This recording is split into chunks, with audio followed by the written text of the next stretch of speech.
Hey guys, tonight we climb aboard something big, wooden, and mysteriously cozy, a Viking longship.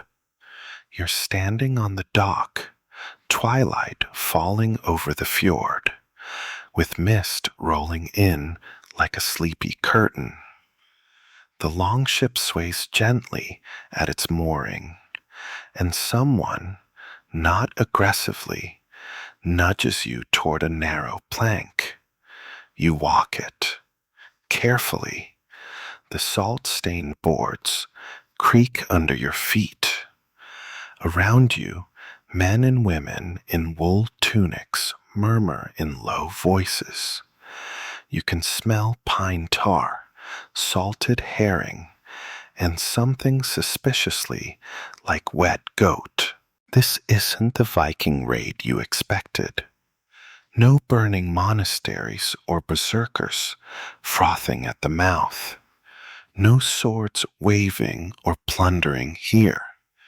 Instead, what's waiting for you is a nap, and a remarkably practical one. The benches lining the side of the ship, surprise, they double as beds.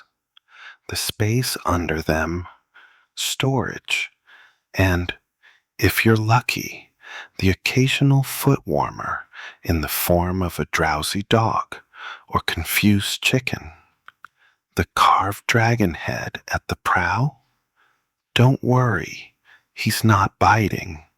He's just watching you drift off. You sit down on your bench bed, knees bumping against a coil of rope. Someone hands you a sealskin to wrap up in. The air smells of seaweed and wood smoke, and the breeze feels colder than you'd hoped. But the bench is smoother than it looks. The night settles in like a cat on your chest. So, before you get comfortable, take a moment to like the video and subscribe. But only if you genuinely enjoy what I do here. And hey, drop your location and what time you're listening in the comments. I always love to see where and when you're drifting off from. Now, dim the lights, maybe turn on a fan for that soft background hum, and let's ease into tonight's journey together. You close your eyes just for a second, and in that second, you realize these Vikings, they might have been onto something. A good night's sleep doesn't have to wait until landfall. Above you, the sail flaps like a lazy heartbeat. A crew member drapes his cloak over his face to block out the moon.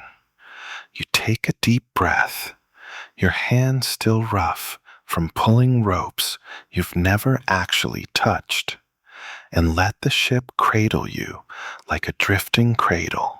Longships weren't luxury yachts, but they had their sleep-friendly quirks. Flat-bottomed and low profile, they weren't built for comfort so much as for speed and surprise. But that didn't stop clever sailors from figuring out how to make even a pine plank feel like a feather bed, at least compared to, say, sleeping on a glacier or under a hail of arrows. The benches, technically called thwarts, weren't just there to make your legs cramp. They were cleverly positioned above storage compartments, ideal for stashing dried fish, sacks of barley, and occasionally your feet. There's no mattress, no memory foam, no ergonomic lumbar support. But once you've rowed 14 hours straight, your standards change. There's something calming about the repetitive creak of the ship, the distant splash of an oar trailing in the water. It's like nature's white noise machine. The air gets colder as the sun vanishes, but you don't mind. You tuck yourself deeper into your cloak. The motion of the waves starts to feel familiar, intimate. You begin to sink with it, swaying just slightly with each dip and rise of the hull. One Viking beside you begins humming, a quiet, droning chant. It's not exactly tuneful, but it has a rhythm that somehow aligns with the pulse of the sea. Another Viking is already asleep, mouth open, snoring softly into the breeze. Nobody nudges him. Snoring, in this context, is a sign of survival. Historians still argue whether Viking ships were truly designed with rest in mind, or if sleep was simply a gritty necessity. Some point to sagas that mention midnight ambushes and long waiting periods at sea. Others note that the crews had to function for weeks, sometimes months, on the water. Rest wasn't a luxury, it was strategy. And then there are the quirky details, like the preserved sleeping socks found in some Norse graves, knitted from coarse wool and stitched with surprising care. They seem to suggest that even in the most rugged environments, a Viking knew the value of warm toes. Of course, not every part of this arrangement screams slumber party.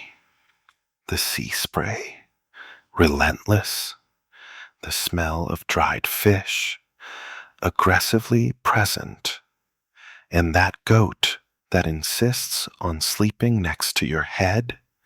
She's not moving, but somehow, despite or because of all this, your body relaxes. You're no longer standing on a dock, wondering what comes next. You're here, lying on your Viking bench, under a scratchy cloak, rocked by a 1,000-year-old lullaby of waves, wood, and wool. The ship begins to move. You barely notice. Your body stays heavy. Your mind drifts. You'll sail all night, or nap through it. You open your eyes, but only a little, just enough to see the faint shimmer of moonlight rippling across the water. The ship has launched. You didn't feel the push-off, didn't hear the final thump of the oars locking into place. But now you're gliding, slow and sure, through the ink-black fjord.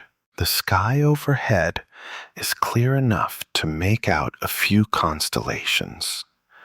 There's one shaped vaguely like a fish, or maybe a poorly drawn axe. No one around you seems terribly concerned with navigation at the moment.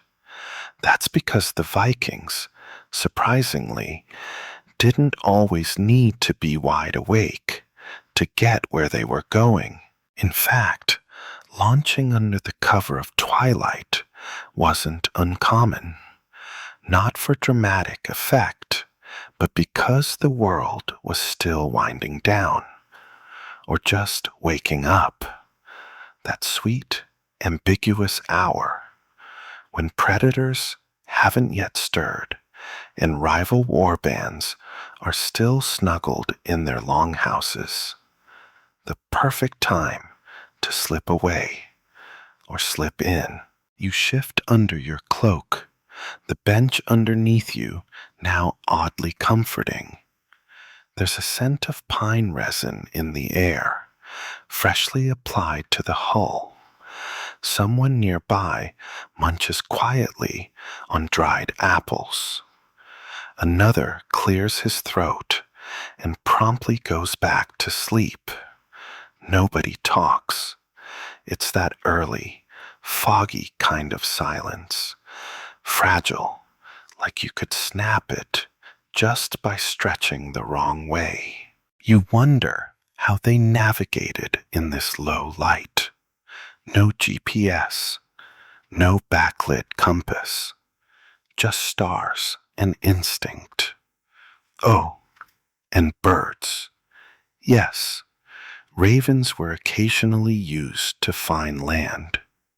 You'd release one, and if it flew back to the ship, congratulations, you were still in the middle of nowhere. Historians still argue whether these launches were purely tactical or simply habitual. There's not exactly a logbook labeled "Why We Sail at Twilight," but the sagas do mention the strategic benefits of blending into dusk. There's even debate over whether night voyages were considered brave or foolish, or both, you know, Viking style. The low light also made it easier to transition between sleep and action. Think about it. If you're going to be woken up to raid a monastery or defend the ship from pirates, you'd rather not do it while blinking against full noon sun. The twilight gives your eyes time to adjust, your nerves too. And then there's that fringe theory, one of those delightfully specific academic footnotes that suggests Vikings may have associated twilight with supernatural protection, a liminal time between worlds when neither gods nor ghosts were fully alert. You'd be surprised how many decisions across centuries of human history were made with a shrug and a, well, maybe the spirits are less cranky now. The crew seems to move without much talking. One rises, wraps his cloak tighter, and takes the tiller. Another replaces him at the oar. The transitions are smooth, practiced, and eerily quiet. No barking of orders, just a kind of sleepy ballet with the sea. There's something deeply human about it. A boat full of people who all know the job, all know when to move and when to rest. No apps, no alarms, just shared instinct and the rhythm of water slapping gently against wood. You close your eyes again and let yourself feel it. The chill of the air, the stiffness of your knees, the slow bounce of the hull. There's something soothing about being part of a tired crew. No one expects conversation. No one expects anything except that you not fall overboard. You imagine yourself on a longer voyage, maybe to the Shetlands, or to Dublin, or across the open sea to Vinland. Days and nights blending together, broken only by who's rowing, who's steering, and who's making another round of fish stew with way too much salt. One of the more curious facts about Viking ships, they didn't have cabins, not even a captain's quarters. Everyone shared the same exposure, the same discomfort, the same sky, which meant even the most seasoned jarls were nodding off on the same planks as you. Of course, some folks had tricks, like turning their shields into windbreaks by propping them up on deck edges, or wrapping themselves in two cloaks, one dry, one not so dry. The very elite might have even carried fur-lined cloaks for extra warmth, but most just made do with layering and body heat. You peek open one eye. Across from you, a young rower leans back against a barrel and is clearly dreaming. His foot twitches with every dip of the oar, like he's running through a meadow or running away from something. Either way, he's out cold. Above, the stars fade a bit as low fog rolls in. It wraps around the ship like a sleepy scarf. Everything quiets, even the sea. You don't know how that works, but it does. And as the ship slices gently through the still water, you realize you're not entirely sure if you're dreaming yet, or still just watching someone else's memory unfold. Your hand rests on the edge of the boat, fingers curled over smooth, weather-worn timber. Each rise and fall of the sea nudges your body into a rhythm you never agreed to, but your limbs surrender anyway. It's the kind of motion that doesn't ask for attention. It just rocks you until you forget what tension felt like. And then there it is again, the sound, that repetitive, hypnotic dip of oars pulling through water. Wooden handles creak softly against the thwarts.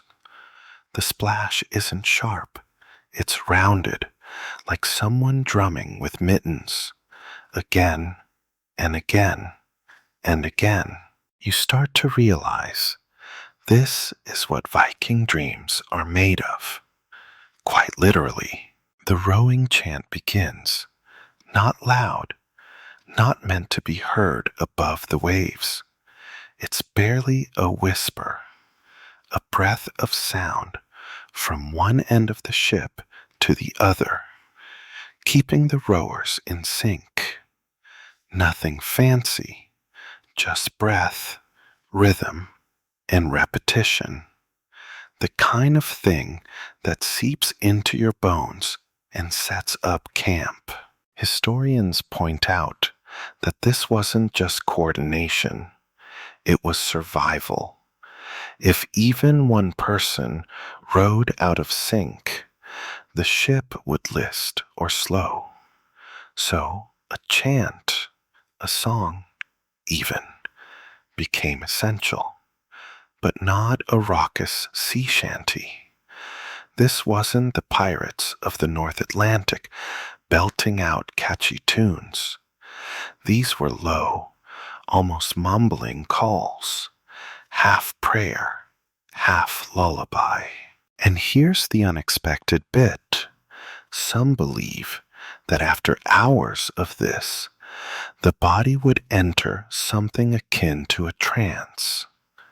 That repetitive motion, coupled with the soft chants and the swing of the sea, could send you into a meditative, almost dreamlike state. Imagine rowing your way into a nap while technically still awake. It wasn't just practical. It was, in a strange way, restful. Your legs are stretched now, boots toe-to-toe with another sleeper's. Nobody minds. In fact, you're practically nestled together like sea lions at this point. There's a shared understanding here. Space is a theory, not a reality. You glance toward the stern. The helmsman, an older Viking with a beard like braided fog, is slouched but alert. His hand rests on the tiller, but his eyes are heavy-lidded. Not asleep, not awake. That in-between state where the world dims just enough to let the mind start drifting.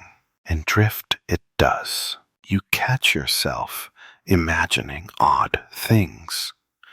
A feast where the bowls are made of shell.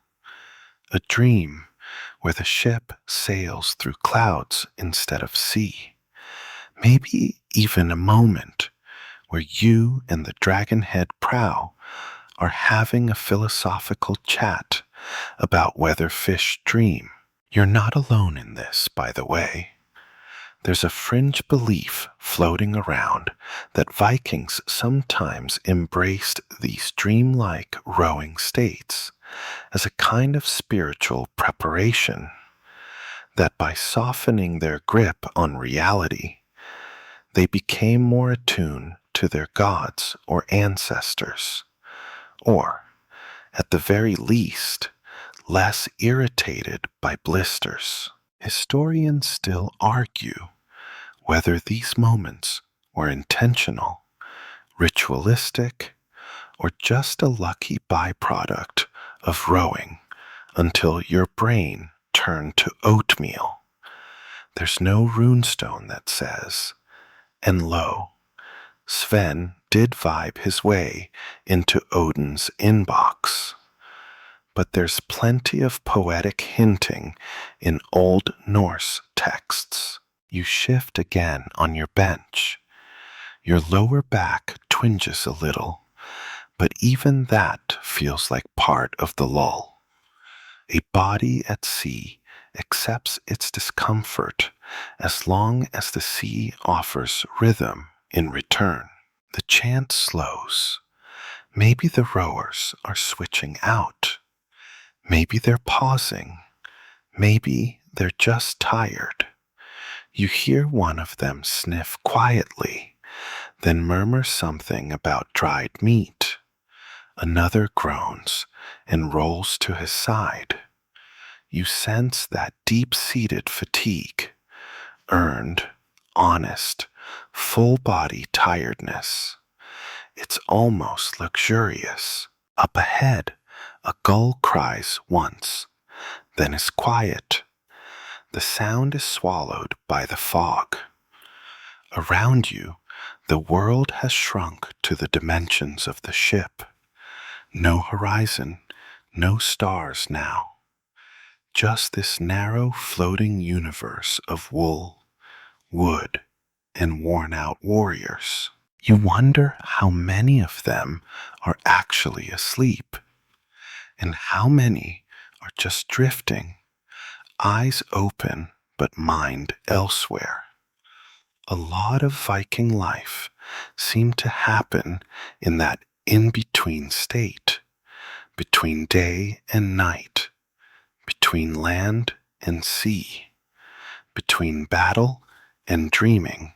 There's one guy across the way with his feet propped on a barrel, mouth half open, clearly drooling onto his own tunic. No judgment. In fact, you feel a little envious, and then, with a gentle clunk, your oar brushes against something, the side of the hull. It nudges you back to reality, sort of. You realize you've been rocking slightly, even without rowing, just following the rhythm. Even as you let your eyes close again, you can still hear it, the steady, unhurried dip of oars slicing the water, like someone breathing just a little slower than you, just enough to make you want to follow their lead. The mist rolls thicker now, like someone poured milk into the sea air. It clings to your skin, your cloak, the ropes under your palm.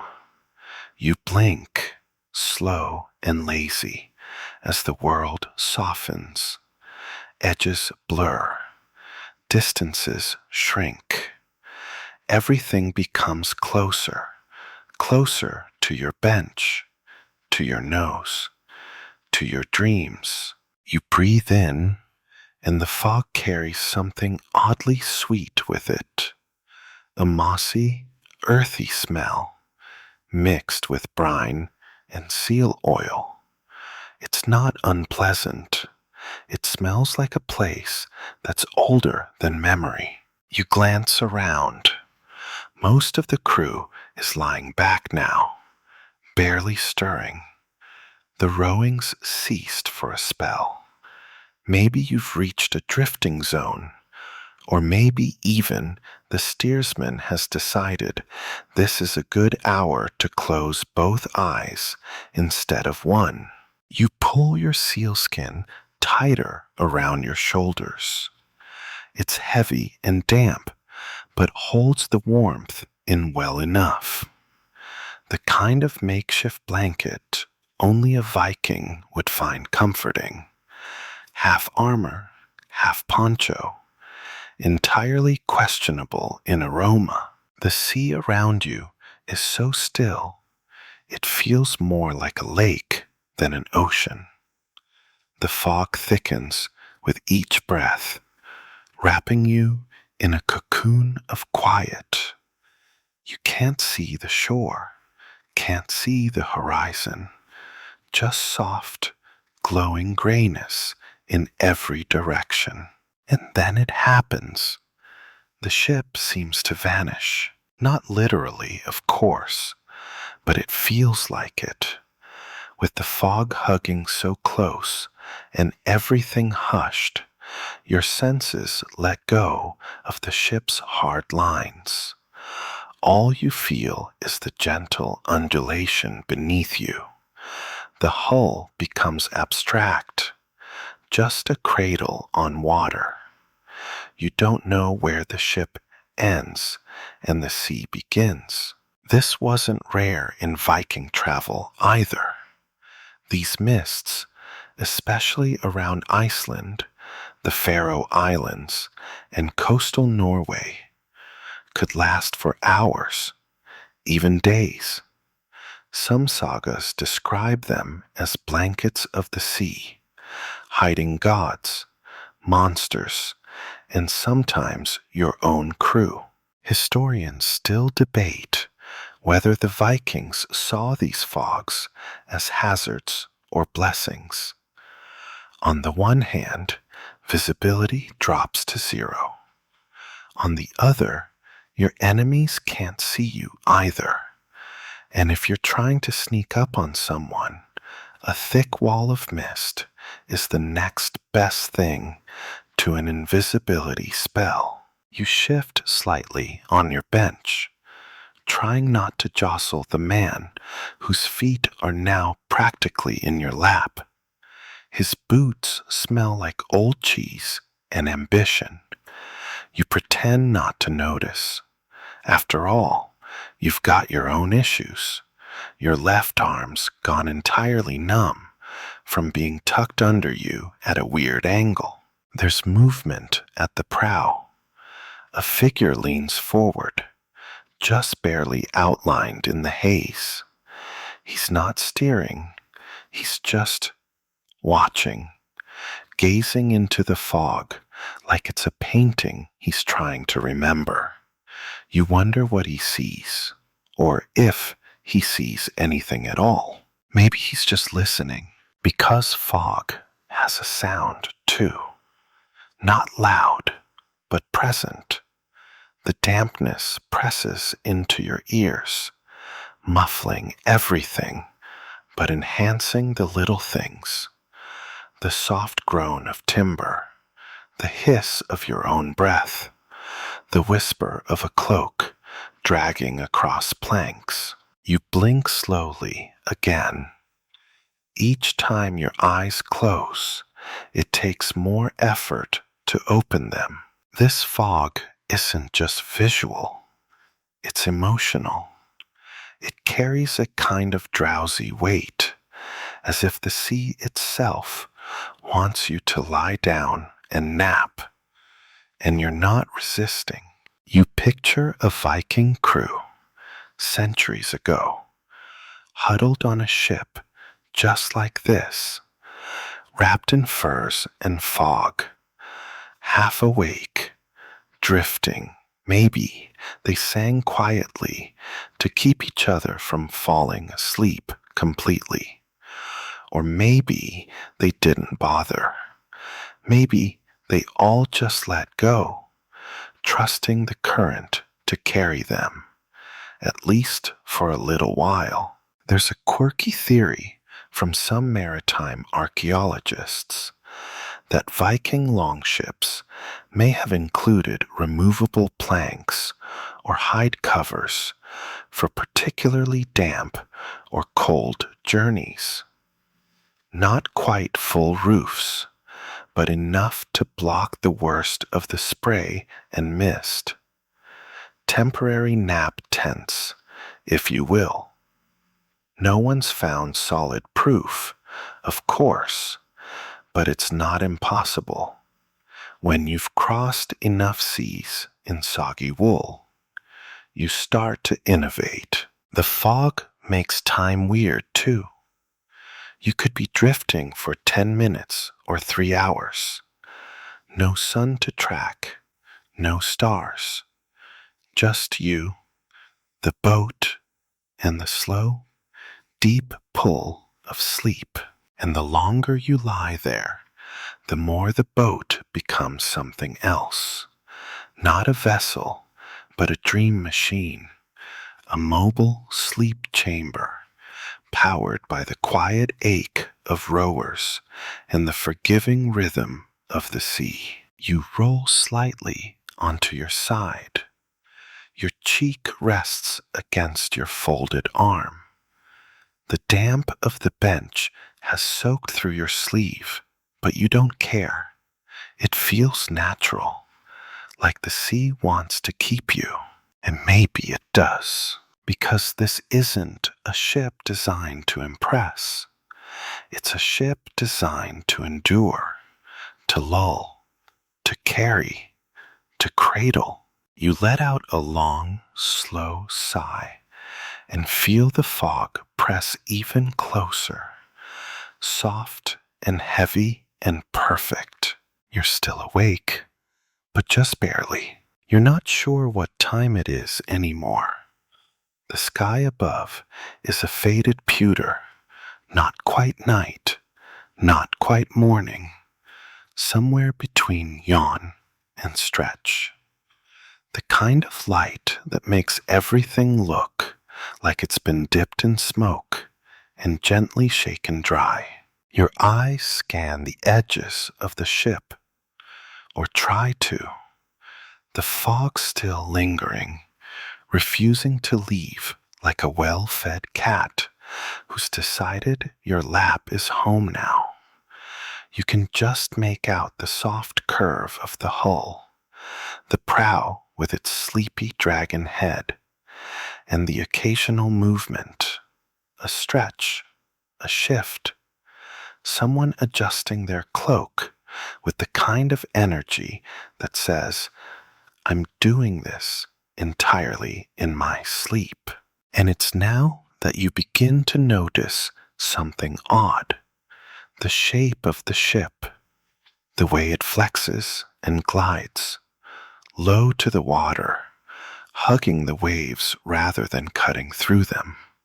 There's a rhythm to its motion, a subtle give and take that seems designed, not just for speed or agility or rating, but maybe, just maybe, for sleep. You wouldn't be the first to think so. Some historians have begun quietly suggesting that Viking shipbuilders, those weathered masters of pine and iron rivets, might have had more than efficiency in mind when shaping their vessels. Sure, the classic explanation is speed and stealth. Long, narrow hulls to slice through the water, like an eel with ambition. But there's a fringe theory whispered mostly at maritime conferences over lukewarm coffee, that the hull's flexibility served another purpose, absorbing shock to make life on board just a bit less bone-rattling. And when you're at sea for days or weeks without a proper mattress, any reduction in rattling feels like luxury. You press your hand against the bench beneath you. It's hard, yes, but the ship has a certain give, like it's exhaling when you shift your weight. The curved keel beneath you rocks smoothly, not jerkily. It's not designed to punish, it's built to roll. There's a practical side to it, of course. A softer ride keeps cargo more stable. If you're carrying barrels of honey or crates of livestock, or say, an unusually large number of very sleepy Vikings, you want the journey to be less of a milkshake and more of a lullaby. Historians still argue about the specifics. How much of Viking ship design was deliberate sleep aid, and how much was just happy accident? Were the dimensions carefully tuned for crew comfort, or did they just get lucky? And what about the low gunnels, the ship's edges, so close to the water you could trail your fingers in it? Sleek for rowing, yes, but also oddly calming. You take a deep breath and imagine the builders, carving timber from forests so ancient they probably had opinions, smoothing hull ribs that would hold the weight of wet cloaks and wool-wrapped warriors. Did those builders ever stretch out across a half-built deck and say, "Yup, this'll be a fine place for a nap"? Your eyes drift across the benches. One Viking is lying on his back, his helmet tucked beneath his head, like a questionably effective pillow. Another has wedged himself sideways between two barrels, one leg hanging off, as if gravity is just a strong suggestion.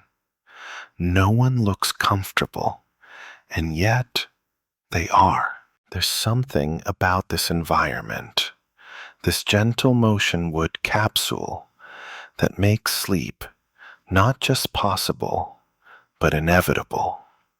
You don't fight it, you follow it. Your own limbs feel heavier now, the way they do when you've been in water too long, or in a warm bath that forgets it's supposed to be relaxing and turns you into jelly.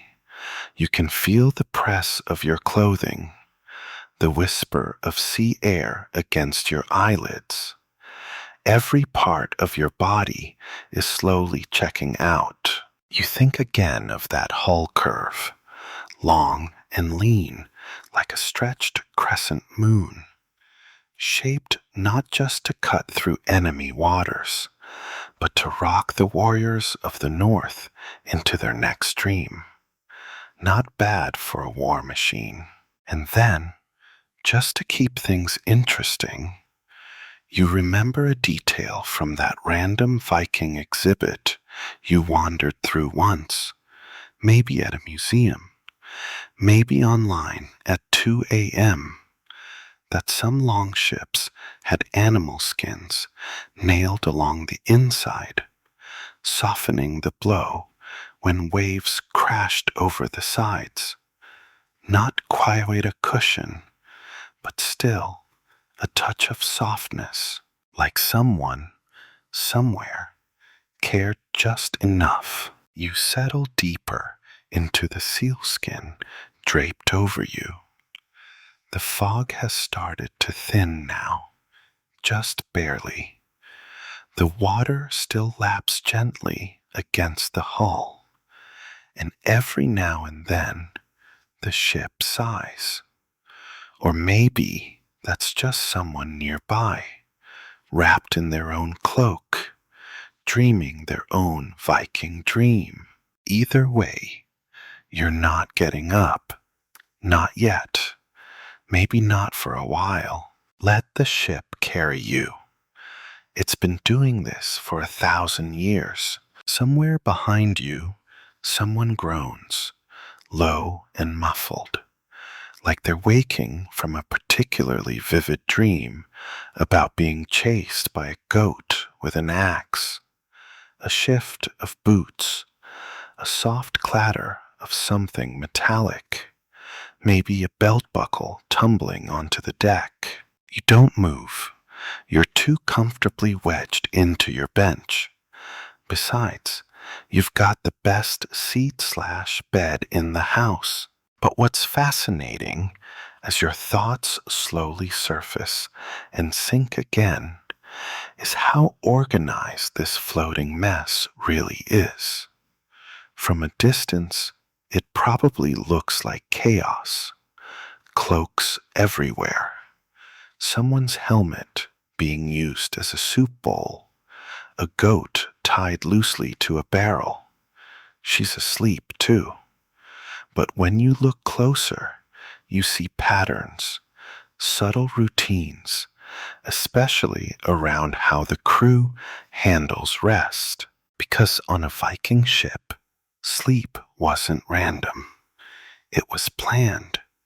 Tricky to imagine when there's no private room, no curtain to pull shut, no official bedtime call.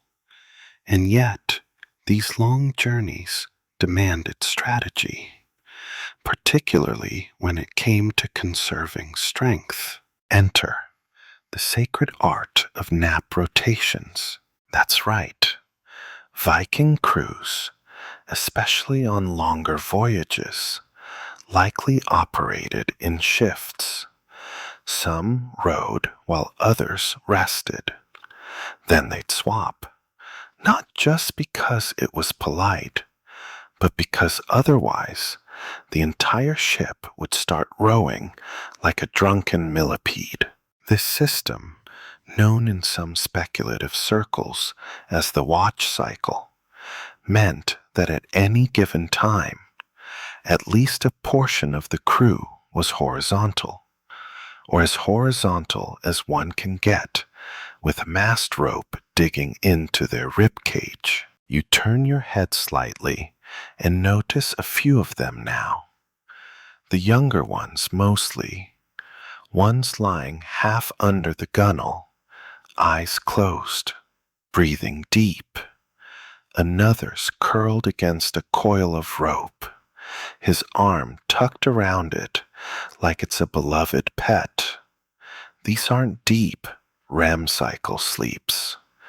They're cat naps, power naps, functional mini slumbers. And every once in a while, one stirs, swaps places with someone else, trades an oar for a bench. And just like that, the quiet rhythm resumes. Historians still argue over the exact structure of these shifts. Did they last a set number of hours? Were they informal, based on who looked the most exhausted? Or perhaps decided by lots or hierarchy? Some theorize that leadership roles, like the helmsman or navigator, had reduced sleep, while others rotated more freely. There's also debate about whether nap shifts were symmetrical. Some believe certain warriors, those tasked with protection, for example, slept in short bursts while remaining mostly alert, sort of like your anxious uncle at Thanksgiving dinner, eyes closed, but somehow still monitoring the mashed potatoes. You listen to the quiet breathing around you, the occasional creak of wood, and beneath it all, the subtle rustle of movement as someone new slips into your dreamlike phase of the cycle. And here's something wonderfully weird. Oars were often personalized, carved with runes, etched with symbols, sometimes painted. It was part superstition, part pride. If you were going to spend hours rowing until your shoulders wept, you might as well make your oar feel like your own. One sagas even mentions an oar passed down through generations as though it were a treasured family heirloom. Imagine inheriting your great-grandfather's favorite nap-adjacent rowing stick. Here, Bjorn, row with honor, and please don't drool on it like I did. The swap-outs continue, and the ship hardly changes pace.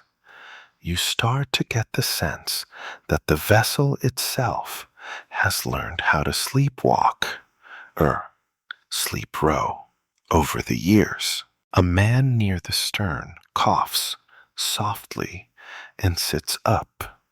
He looks around as if trying to remember what country he's in, then shuffles toward the bow. Not hurried, just gently resigned.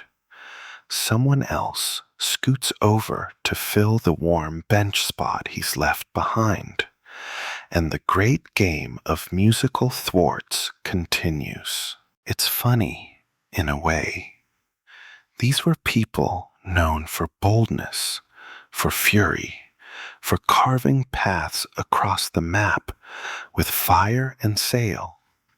But here, now, it's the opposite of fury. It's a soft, drowsy shuffle, like watching giants tuck themselves in. You blink up at the sail. It billows lazily, catching a light breeze, just enough to keep moving, not enough to disturb your eyelids. The air grows a touch warmer, and you adjust your cloak. Somewhere beneath you, your foot brushes a bundle of cloth, someone else's extra tunic maybe, or a half-eaten fish cake wrapped in wool. You decide not to investigate. And even though this is technically a moving warship, you're pretty sure at least half the people on board are dreaming right now. The others? They're probably halfway there. You stretch a little, arms overhead, and settle back down with a sigh.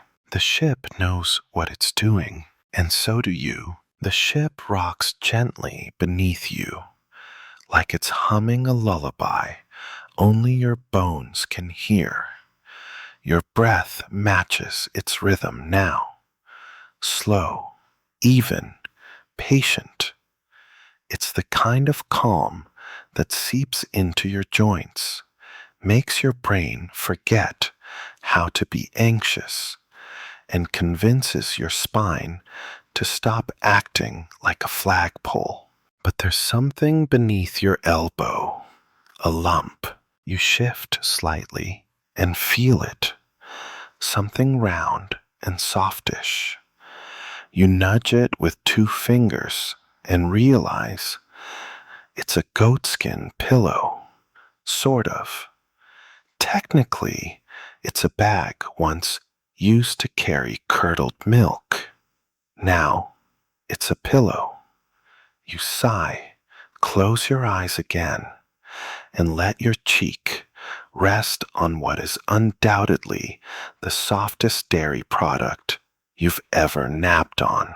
Welcome to Viking sleep gear. Goatskin, sheepskin, whatever could be tanned and softened without falling apart. This was the material of choice for everything from cloaks to bedding. Softness wasn't the goal, durability was. But still, the skins were pliable enough to stuff with straw, feathers, or, if you were really lucky, bits of wool. Not exactly a memory foam pillow, but when you've rode through 3 kinds of weather and a mild crack in rumor, you'll take it. You look around and start noticing more of these makeshift cushions. One guy has propped his head on a half-empty grain sack. Another is using what looks like a bundle of extra socks wrapped in string. A woman nearby has flattened out her cloak into a sort of padded mat, her face buried so deep in it that only her braid pokes out. It's strangely cozy. Now, sleeping arrangements on Viking ships weren't standardized. There's no ancient IKEA manual titled Skull, Modular Viking Bed System. But archaeological digs and preserved sagas do offer hints. For example, ships like the famous Gokstad and Oseberg vessels had wide, flat decks with long central walkways and raised benches, just enough space for a crew to lie down in shifts. Those benches weren't exactly plush, but they were consistent. Historians still argue whether Vikings brought extra bedding for sea voyages or just relied on cloaks and body heat. There's poetic language in some sagas that talks about nesting among oars, which sounds dreamy until you remember oars are basically long wooden clubs, not ideal for lumbar support. But there are fringe theories. One particularly charming one suggests that Viking families traveling together might have shared bedding space on longer merchant trips, wrapping up in overlapping cloaks and sleeping like herring in a net, as one medieval Icelandic poet allegedly put it. That image lingers. Dozens of cloaked figures, shoulder to shoulder, softly snoring beneath the stars. You shift your weight and feel the hull's slight give again. Below the wooden planks, storage compartments hold dried cod, fermented shark, and likely a few secret stashes of barley beer. Sometimes that storage doubled as bunk space, just wide enough for one unlucky soul to wedge themselves in and dream among the onions. The quirky bit. Some ship remains show bits of padding or reed mats, worn thin and tucked against the hull, maybe used to make sleep more bearable.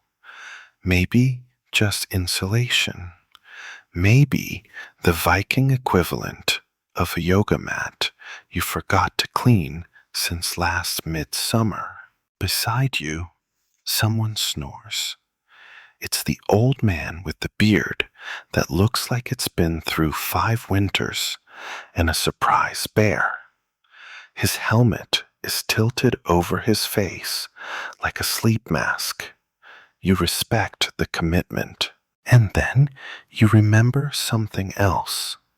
When ships docked temporarily, say, on a beach for the night, the crew often pulled the vessel up on shore and slept inside it, not on it, inside it. They'd flip up canvas covers or prop shields around the gunwales, turning the ship into a floating tent. Or, well, a beached tent. One saga even describes a makeshift sleeping chamber created by flipping boats upside down. Viking glamping, if you will. You reach down and feel the edge of your goatskin again. It's warm now, shaped by your cheek. Someone hands you a small bundle of cloth. You thank them with a grunt. It's a patchy square of woven wool, probably used for drying spoons or wiping dew off axes. But tonight, it's your blanket. You pull it over your shoulder. It smells faintly of peat smoke and fish oil. Not offensive, just Viking. The ship creaks again as someone adjusts their position. The motion rocks your body ever so slightly, like being tucked in by the tide. It's not luxury, but it's something better. It's earned comfort. Sleep shaped by ingenuity, shared hardship, and the kind of communal exhaustion that only comes from trying to row across a sea with zero lumbar support. You yawn, long and slow. Your goatskin squishes beneath your ear, and just like that, you begin to drift again. Your eyes are closed, but you can still feel it. The sea moving beneath you. Not violently, not with crashing waves or stomach-churning lurches. Just a slow, steady sway, like the ship is breathing with you. It's funny, in a way. The thing that might terrify land dwellers, the constant motion, the unpredictability of water, is exactly what makes this ship so strangely sleep-friendly. It rocks you with the care of something ancient, something that's been floating across fjords long before alarm clocks or work emails. And the waves? They're not crashing tonight. They're whispering. Tiny laps against the hull, a sort of aquatic shushing. If you concentrate, they almost form a pattern, like nature trying its hand at ASMR. One wave, then another. A pause, then a double splash, and all of it perfectly timed with the slight creak of the ship's joints. It's not noise, it's ambience. A Viking sleep soundtrack composed by wind and wood and water. It turns out the Vikings may have felt the same way. Some texts describe sailing as gliding like swans upon the mirror, a poetic way to say, this isn't so bad. And when you consider how long some of their voyages lasted, weeks, even months, it makes sense that sailors would begin to treat the sea not just as obstacle, but as company, a companion, maybe even a lullaby.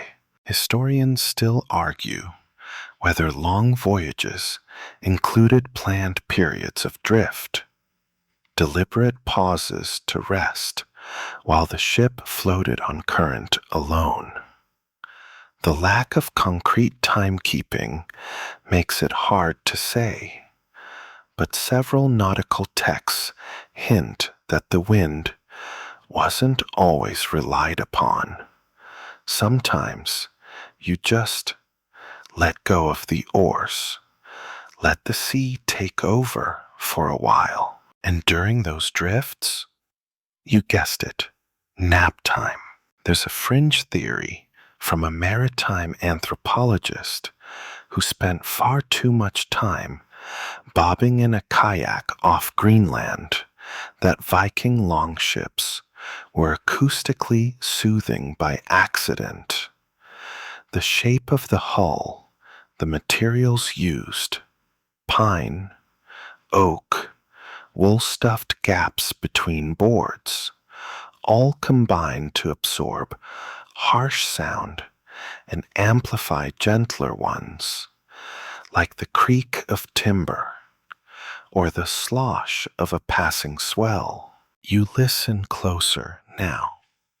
There's the soft hiss of water slipping beneath you, the occasional low thud as a wave kisses the side of the boat.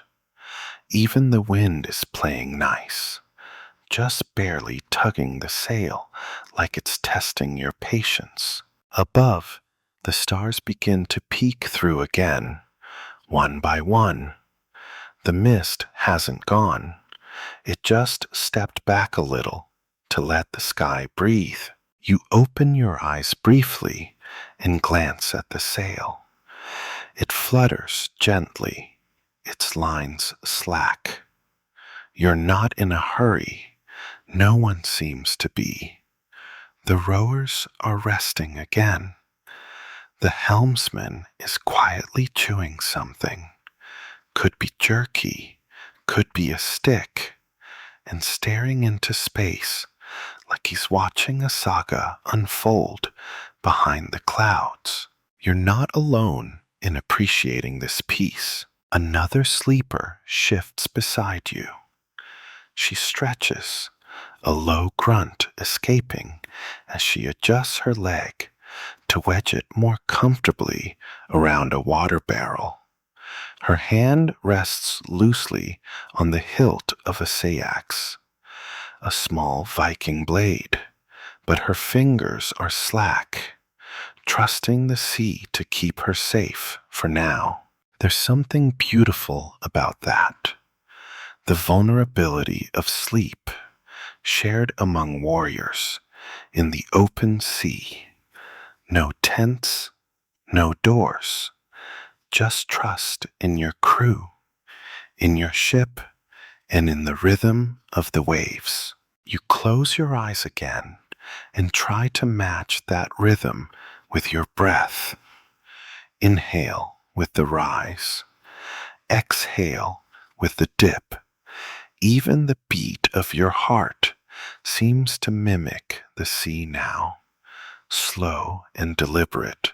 A gull cries far off, but even that feels distant, like a sound from someone else's dream. And it's not just the sea doing the work. The air plays its part too. Cool, but not biting. Clean in that salty, slightly fishy, undeniably oceanic way. You breathe it in deeply, and it settles in your chest like mint tea and folklore. You're not dreaming yet, but you're close. You're somewhere in between. That soft middle where thoughts lose their shape and time decides to take a nap too. The sea gives one last nudge beneath you. The hull creaks a little in response, and then everything stills. It's not silence. It's the kind of quiet that still has layers. Gentle noise folded over itself. The best kind of background music. You let it wash over you. And this time, when your eyes close, they stay closed. Something tickles your cheek. Light, faint, a flicker of brightness behind closed lids. You blink awake, slowly, reluctantly, like someone peeling open a letter they know is just a bill. The fog's gone, or rather, it's lifting, slinking off the water, like a cat leaving the lap it claimed overnight. In its place, the soft gold of early morning starts to stretch across the sky, and with it comes daylight. You groan, quietly, and not just because your elbow's asleep and your knees are threatening mutiny. No, it's because this light, this relentless Scandinavian sunshine, has arrived precisely when you are about to drift into your best nap yet. You're not alone. Across the deck, cloaked figures are doing that bleary-eyed shuffle of people rudely awakened by nature's high beams. Some squint, some grunt. A few simply yank their cloaks higher and burrow deeper. That's the Viking way. Confront inconvenience with a strategic retreat into wool. Because here's the thing, no one tells you about the northern seas in summer. The sun never truly leaves. It's like a guest who says goodnight and then just lingers in the hallway. This, of course, created a unique challenge for the average Viking sailor trying to sleep in peace. Historians still argue whether the Vikings adapted fully to this round-the-clock light or just learned to cope with it badly. There are references in Icelandic texts to shadow cloaks, extra layers worn over the face to mimic darkness, and some suggest sailors use spare sails or woven mats to hang over benches like makeshift curtains.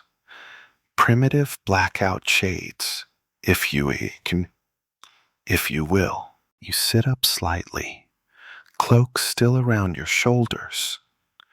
The breeze now carries a bit more clarity, a touch less mist, and more morning breath. Someone's lighting a tiny oil lamp near the stern.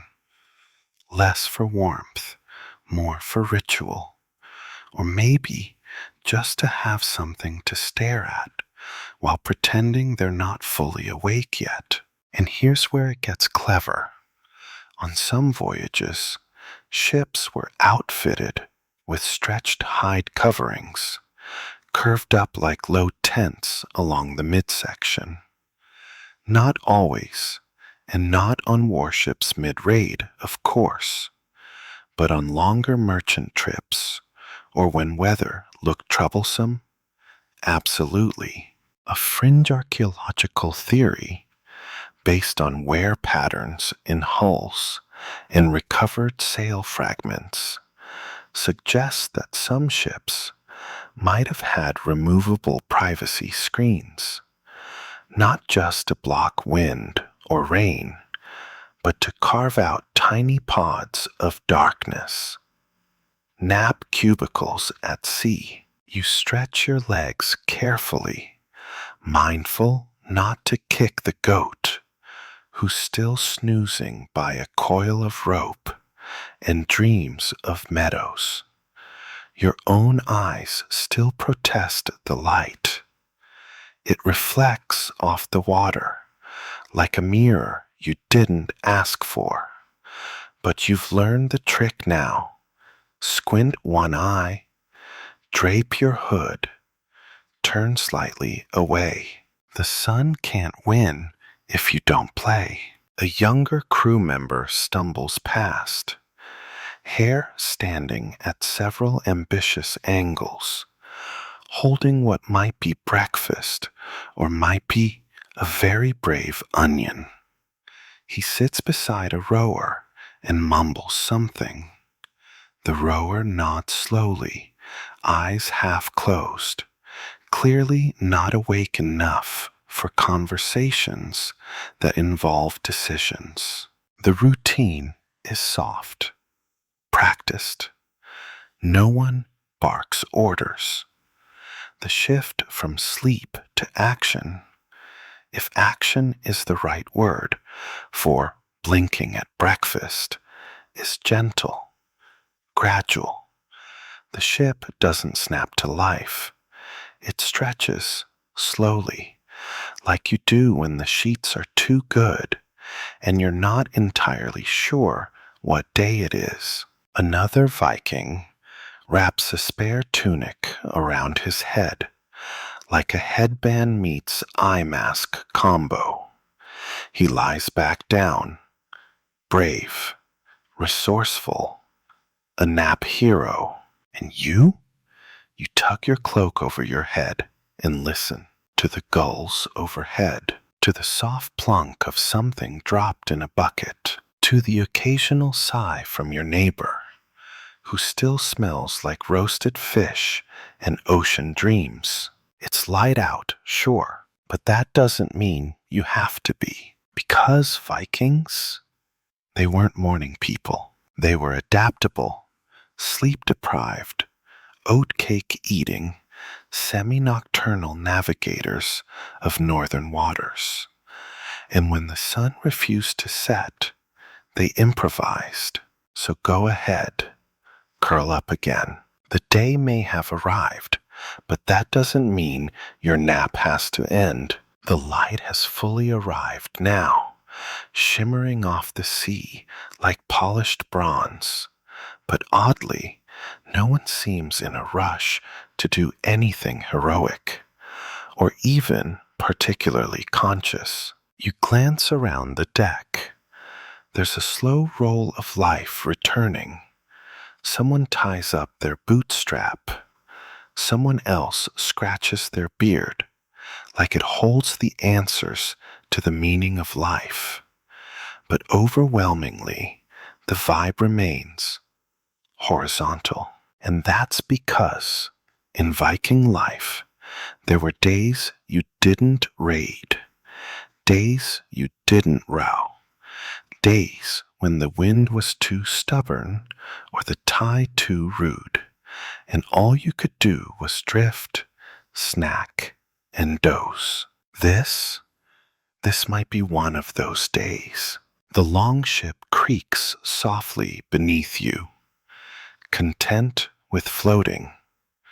You stretch your legs along the bench again, adjusting your now well-creased cloak and wondering whether it's socially acceptable to start your morning by going right back to sleep.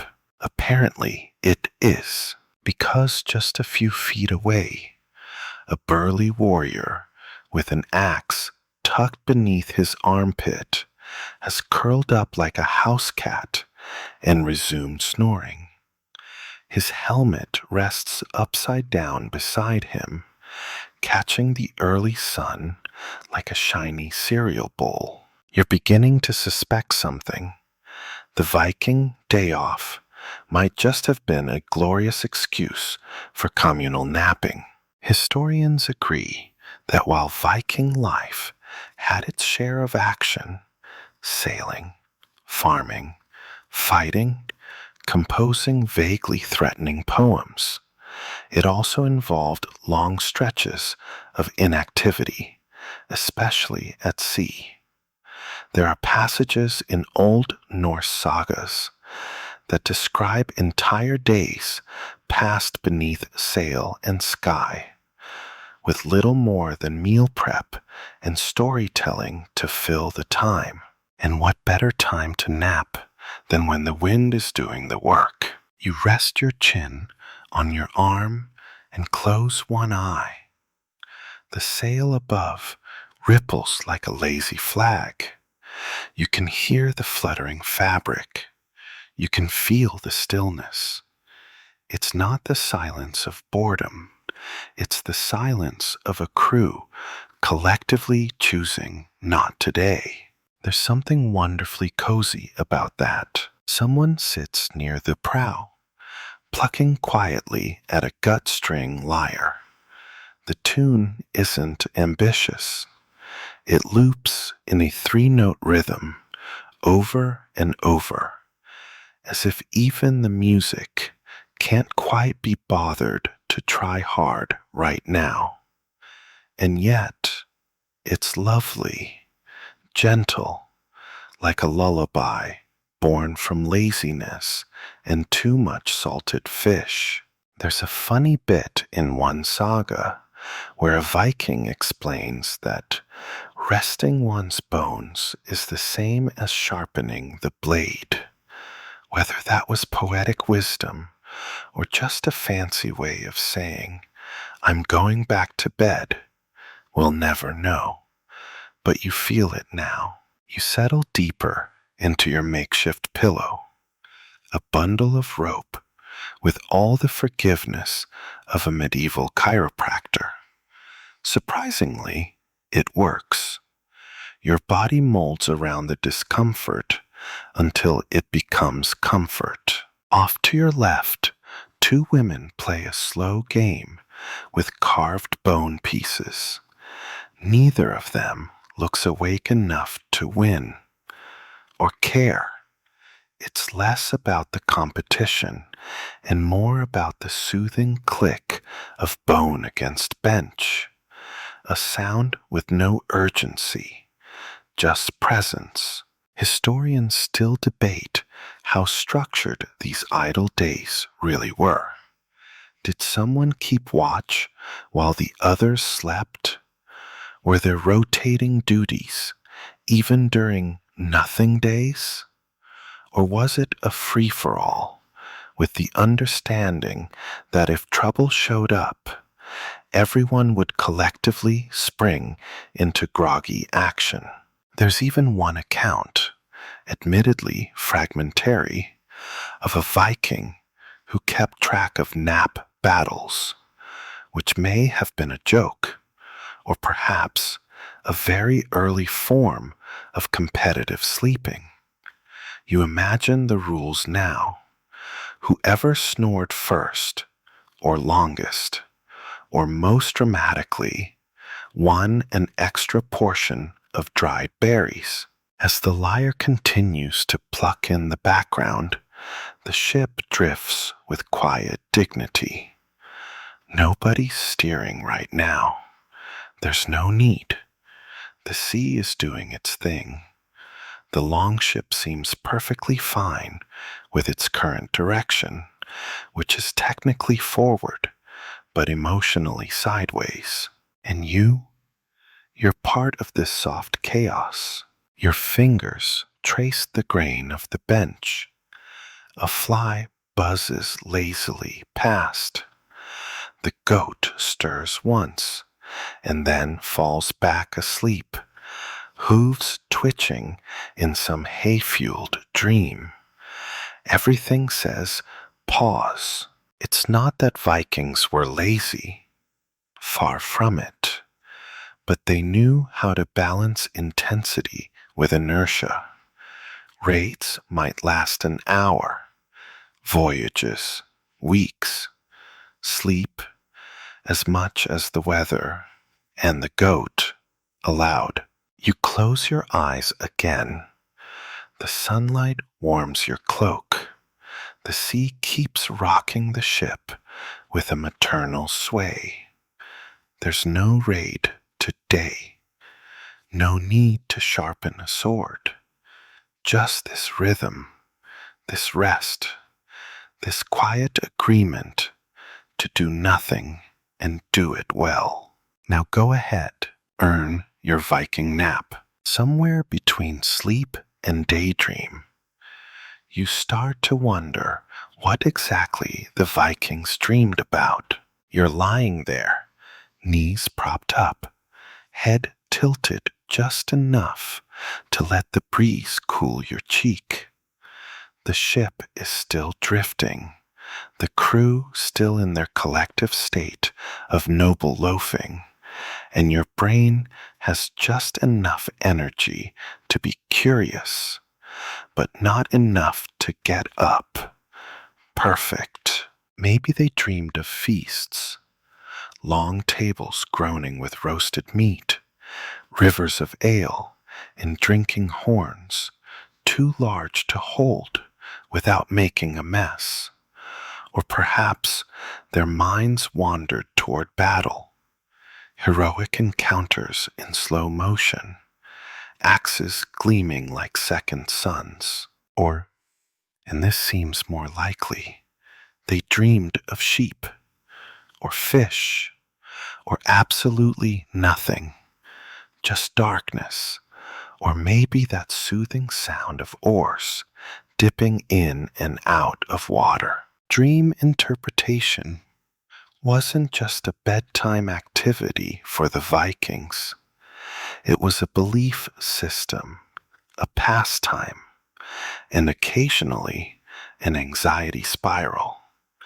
Certain dreams were considered omens, others nonsense, and some warnings wrapped in metaphor, like a dream about a wolf with your mother's eyes, comforting.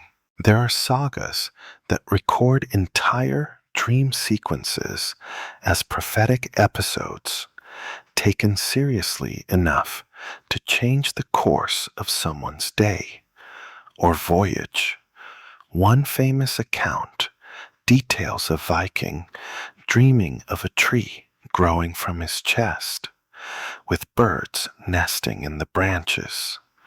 When he described it to a local seeress the next morning, she immediately said, "Oh, that means you'll father a very fertile family. Not a bad dream, really." Historians still argue whether dreams were shared aloud regularly or only when someone wanted advice. Some sagas suggest warriors saw dreaming as a mark of favor from the gods, especially if those dreams came with glowing animals or celestial music. Others imply that dreams were private, maybe even embarrassing, depending on the content. You wouldn't necessarily brag about that dream where you lost your axe and had to fight with a turnip. You shift slightly on your bench, adjusting your cloak as a breeze teases its way past. Around you, a few murmurs begin. Someone talking in their sleep? No, just low voices, waking slowly, comparing nights. One man is trying to describe what sounds like a dream involving flying goats. Another shrugs and says he saw a white fox and then woke up. That's it. No one judges. No one laughs. They just nod, as if that fox might mean something, or not. It's not the meaning that matters. It's the noticing. A quirky fringe theory? Some believe Viking crews kept dream duties, a rotating role where one person would remember and report their dreams each morning, offering interpretations or just weird anecdotes to break up the routine. There's little evidence, but wouldn't that be delightful? Imagine waking up groggy and having to deliver a dream monologue while everyone else nibbles on dried herring. You lie back again and try to recall your own dream just moments ago. It involved a glowing ship and someone rowing with a goose instead of an oar, possibly meaningful, possibly just a reflection of the goat breathing warmly onto your leg. Either way, it's calming, and perhaps in the strange quiet of this floating world, dreams were not just reflections of the mind, but entertainment. No books, no radios, no Wi-Fi, just stories shared between gulps of sea air and bites of rehydrated fish. Some Viking texts reference the concept of dramarkvelsens, evening dreams, versus dramarvider, or wind dreams, often interpreted to mean visions that came during travel. Maybe the sea itself induced different dreams. Maybe the rocking, the salt, the closeness to unknown lands nudged the subconscious in new directions. You peek through your lashes. A woman across the deck has braided her hair into a crown while half asleep. Her eyes are closed, but her fingers move with muscle memory. Someone else has stretched out with his feet on the gunwale, muttering softly as though mid-story or mid-dream. The ship continues its slow glide. A few birds circle above, curious, patient, the kind of birds that have seen many ships like this, many sleeping crews, many dreams spoken into the morning air like offerings. You exhale slowly. Maybe you'll dream again, maybe not. But out here, floating between lands, between times, and between thoughts, your mind is as much a vessel as the ship itself. You stretch your toes under the edge of your cloak and suddenly become very aware of a crucial Viking reality: cold feet. Even with the sun poking through the clouds, the chill lingers across the deck, curling around ankles, sneaking up sleeves, and definitely making itself at home inside your boots. It's not aggressive, just insistent, like a small, frosty reminder that the sea doesn't really care about your comfort.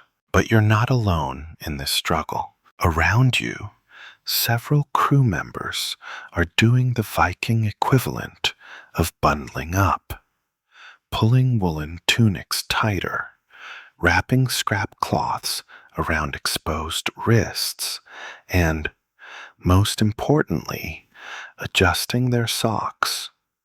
Or, if we're being historically accurate, hose. Yes, Viking socks were a thing, and a hot topic among textile historians, surprisingly. They were typically made from wool, coarse, homespun, itchy, and deeply treasured. Not in the cozy, cable-knit, winter vibes way, but in these might be the only thing keeping my toes attached way. Some were nail-bound, a technique sort of like sewing and knitting's eccentric cousin. It produced thick, felt-like fabric, ideal for warmth and, miraculously, resistance to moisture. You wiggle your toes inside your boots, which now feel like slightly damp bread loaves. Maybe that's what the Vikings felt too. Squishy, uncomfortable, but survivable. The sea didn't give out gold stars for dry socks. There's one man at the edge of the deck, his leg pulled up, rewrapping a strip of wool around his ankle with the solemnity of a surgeon. His other sock, drying beside him, flutters gently on a rope line. He gives you a look, a very, yes, it's that bad look. A woman near the mast is wearing what looks like 3 layers of wool around her calves, each a slightly different shade of questionable gray. She notices you looking and lifts her chin slightly. Pride in survival fashion. Historians still argue about just how layered Viking seafarers really were. Did they double sock for ocean voyages? Did they sleep with their feet tucked into spare cloaks, or use heated stones, or share warmth with ship pets? There's no runestone labeled Bjorn's Guide to Thermal Comfort, but based on skeletal remains found with fragments of wool and foot wrappings, we know they tried. There's even a preserved sock found in Jorvik, modern-day York, that's patched, mended, and heavily worn at the heel, a sign it had seen many miles, many ships, and probably more than a few near frostbitten mornings. And here's a quirky tidbit. Some texts imply that socks were a popular gift, not just in the last-minute Yule present way, but as a practical token of care. A well-made sock said, "I don't want you to lose your toes this winter." Romantic. Back on your bench, you tug your cloak tighter and consider your own sock situation. Hypothetical, of course. In this dream space, your feet are merely vessels of sensation. Cold, tingling, kind of damp sensation. Someone passes by holding a pouch that smells like warm tallow. Foot balm? Rationed seal fat? Hard to say, but he pats it affectionately, like it saved him more than once. And now, as you watch this parade of wool-wrap survivalism, you begin to appreciate just how critical a role clothing played in Viking endurance. Not armor, not helmets, but socks, gloves, hooded cloaks, the little things that made drifting through fog and freezing air possible without turning into a human icicle. One fringe theory, mostly proposed by reenactors who've spent too many nights in reconstructed longships, is that Viking crews developed a kind of rotational warming. Not in any official document, of course, but through practice, huddling close, trading places, sharing worn garments. A quiet code of you warm your side, I'll warm mine. You're starting to think there's wisdom in that. Beside you, someone shuffles closer, not quite touching, but definitely claiming proximity rights. You let it happen. Their warmth seeps across the narrow space between you. It's not awkward, it's Viking. You tuck your feet further into the cloak, press your knees together, and sigh. Not quite warm, but warm enough. Somewhere, a goat bleats once, then curls tighter into herself. Even she knows the value of a cozy foot tuck. The ship continues to drift. The sun creeps a bit higher. Your toes thaw slightly. And as you finally begin to doze again, the last thing you think about isn't war or treasure. It's socks. You hear it before you see it. A long, vibrating snore that rises in pitch like a Viking attempting to sing an opera note underwater. It starts at one end of the ship and travels, somehow, like sound caught in a sail. You open one eye, then immediately regret it. The sun's bright now, glinting off the water with the enthusiasm of someone who doesn't know you're trying to sleep. The snore continues. You turn your head ever so slightly to identify the source, and yes, it's him, The big one, the warrior with the braided beard and the questionable helmet decoration that might be bird feathers or just seaweed that stuck. He's flat on his back, one arm over his face, mouth wide open, absolutely gone. And it's not just him. Several others are deep in the slumber zone, some murmuring, one twitching, a few breathing so rhythmically they could be mistaken for still water. You start counting. One snore, two sighs, a sneeze that goes unanswered. This ship, technically a war vessel, has become an orchestra of sleep. And you know what?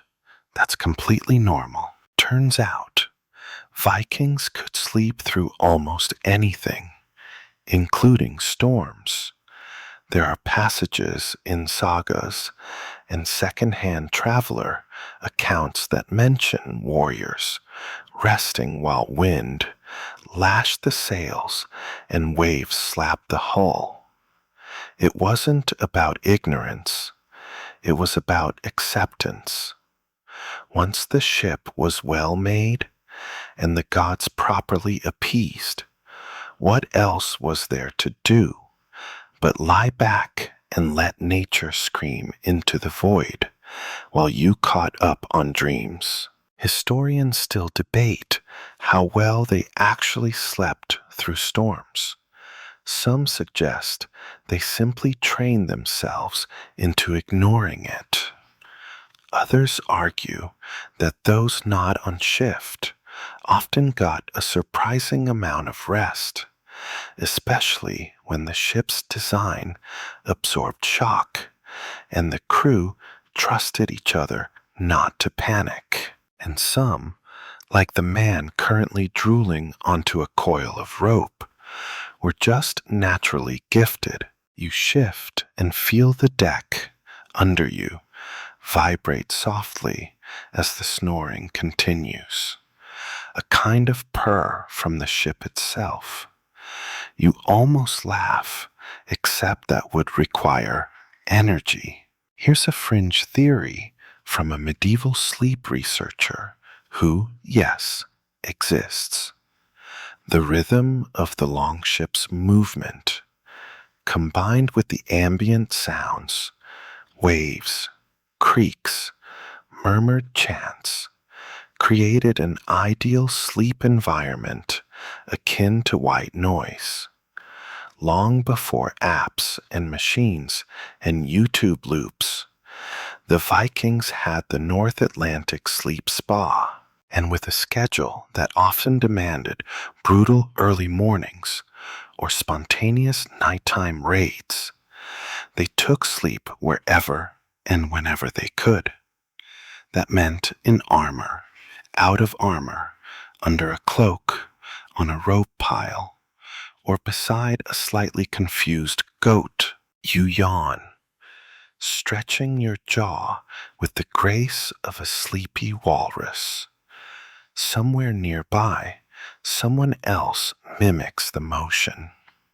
It's contagious. This ship isn't just a vessel of war or trade. Right now, it's a floating dormitory. Even the wind seems to respect it, barely nudging the sail, just enough to keep you from bobbing in place. You glance again at the snoring warrior. Someone's placed a scrap of cloth over his face, like a failed attempt at a pillow or an impromptu sleep mask. You wonder if it was kindness or self-preservation. The snoring's impressive, yes, but it also seems to attract gulls. A younger crew member nearby is wrapped so tightly in his cloak, he looks like a particularly judgmental burrito. He's blinking slowly, clearly torn between staying awake and giving in to what everyone else has already accepted. It's nap o'clock again. You follow suit. You let your arms relax, your shoulders drop, and your eyes begin to drift shut. And as you fade, that snoring, loud, unbothered, honest, becomes oddly soothing, a reminder that even the fiercest warriors, even the loudest among them, need rest, not silence, not peace, just permission. And on this ship, permission is granted. You come back to yourself slowly, not quite sure how long you've been out. The sun is higher now, warming your face, and the breeze has shifted ever so slightly. You feel it before you open your eyes, a subtle change in direction, in balance, the kind of shift only someone half asleep on a Viking bench could detect. You blink once, then again. The ship is still drifting, maybe even gliding a little faster now. You're not rowing. Nobody is rowing. And yet, the longship is moving. Around you, a few others stir, stretch, and mutter unintelligibly. No one's eager to stand. The bench blankets are still occupied. The goat is chewing on something that looks suspiciously like a corner of someone's cloak. And in this hazy, half-morning light, a question drifts into your mind, soft but insistent. Did the Vikings follow sleep cycles? It's a fair question, and one that modern historians, anthropologists, and more than a few speculative sleep enthusiasts have yet to agree on. What we do know is that pre-industrial societies often slept in two segments, first sleep and second sleep, with a waking period in the middle. That middle chunk wasn't seen as insomnia, but as a time for prayer, quiet work, or hushed conversation. In colder months, especially when darkness lingered for 16 hours or more, this kind of fragmented sleep was more natural than a straight 8-hour stretch. So, did Vikings sleep in shifts? Probably. But did they also drift in and out of segmented sleep, especially on long voyages like this one? Historians still argue whether Norse culture embraced this rhythm or simply fell into it due to necessity. You think of the crew now, some rising, some just beginning their descent back into sleep. A few look wide awake, chewing bits of dried meat, rubbing sleep from their eyes. But most still lie curled beneath cloaks and furs, gently rocking with the ship, faces slack and peaceful. It's not lazy, it's practical, rhythmic, cyclical. There's even a whisper among scholars that Viking sea voyages were shaped around natural rhythms, wind, tide, and yes, sleep. That instead of fighting fatigue, crews leaned into it. When the wind died, they rested. When the sea stilled, they drifted, physically and mentally. And on a ship like this, where there's no real distinction between cabin and deck, where every sound is shared and every breath of wind is public property, your body has no choice but to follow the cues.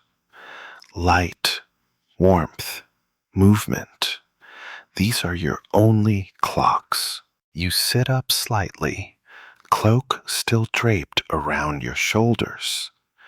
The sea is gentle. The sail is full enough to move the ship slowly, and the soundscape remains that same drowsy chorus of sniffs, sighs, and the occasional creaking yawn. Even the ship seems to be dozing. There's a man near the tiller, leaning forward, eyelids fluttering in the way that means his brain is already halfway through a dream about cheese or revenge or possibly both. You're not judging. You've been there. And what's fascinating, what makes this even more believable, is that Viking life on land followed seasonal rhythms, too. During summer raids and harvests, activity spiked. During the long winters, entire households went semi-dormant, conserving energy, telling stories, repairing tools, and yes, sleeping more. So why wouldn't those habits extend to the sea? Here's a quirky note. There's evidence from certain burial sites that some Vikings were buried with pillows, not all, but enough to raise eyebrows. Whether it was symbolic or because someone insisted on resting in comfort for eternity, it's up for debate. But it suggests something important. They valued sleep, even in death.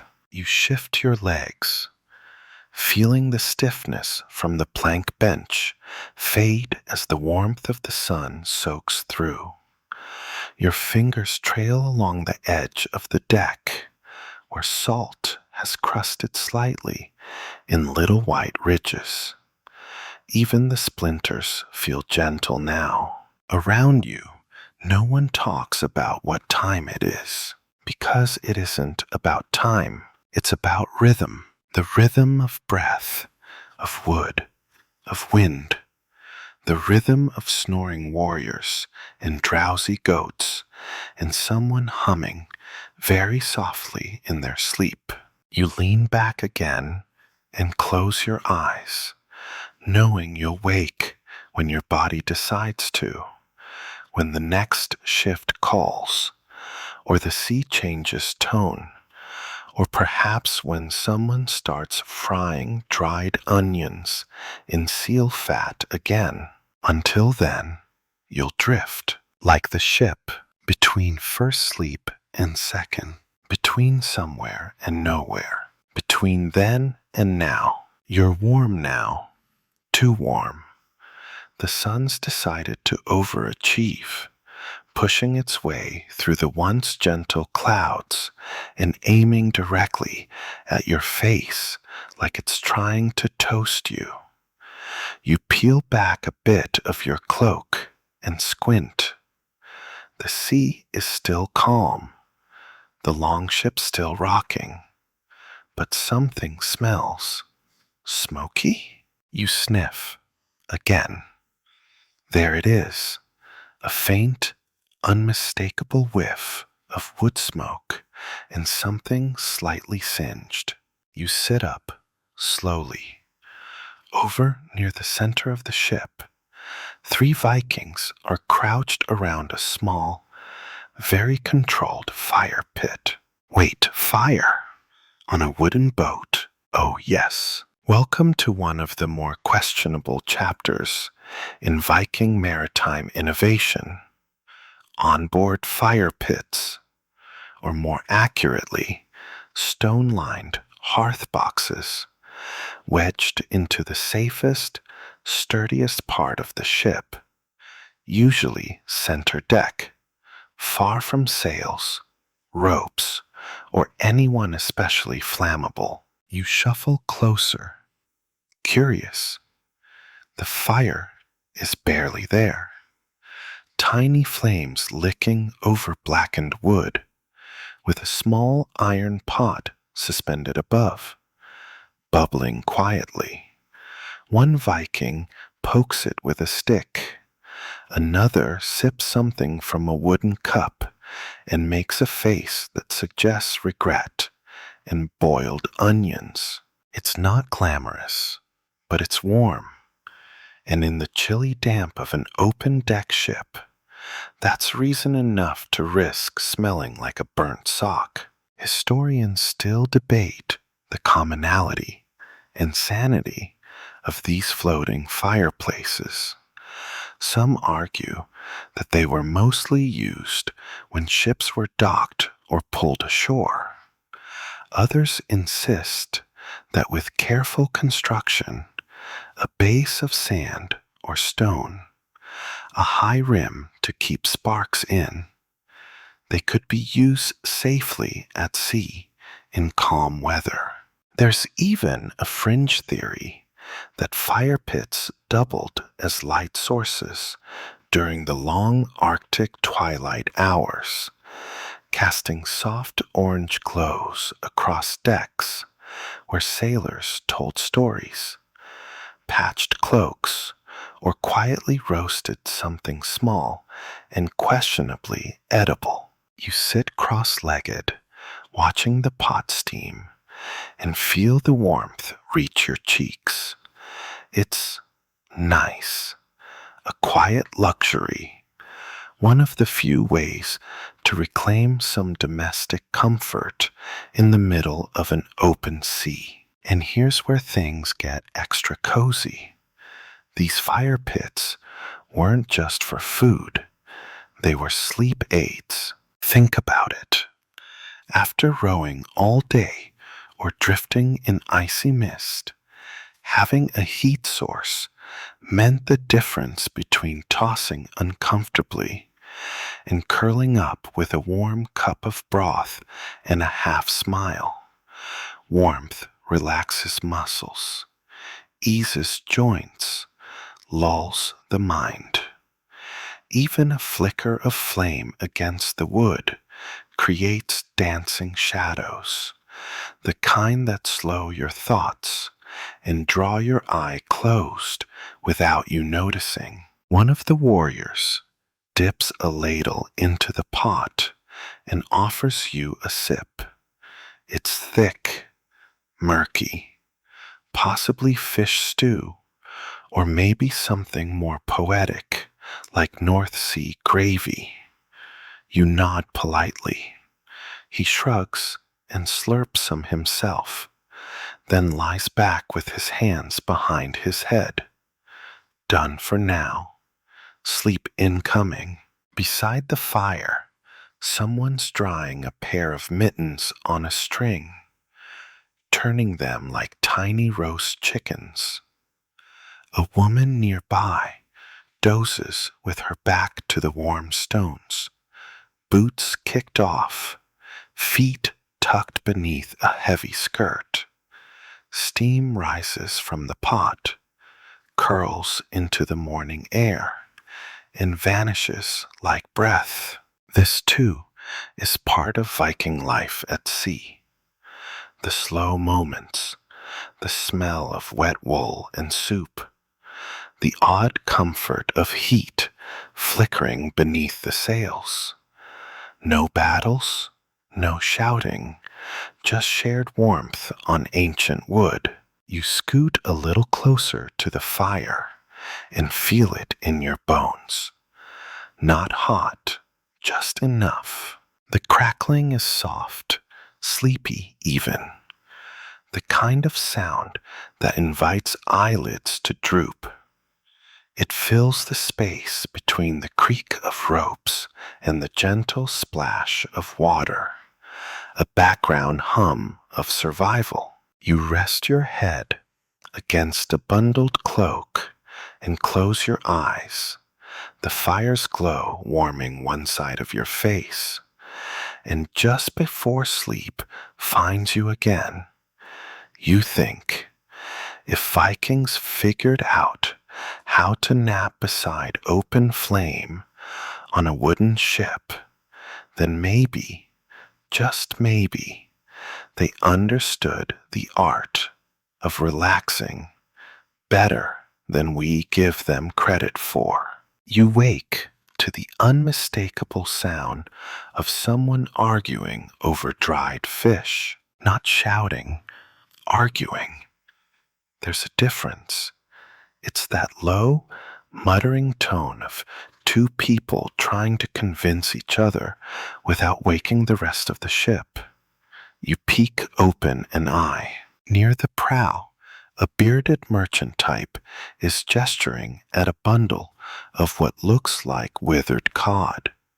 The other, a younger woman with a braid thick enough to be used as rope, is shrugging while nibbling a piece like it's hard candy.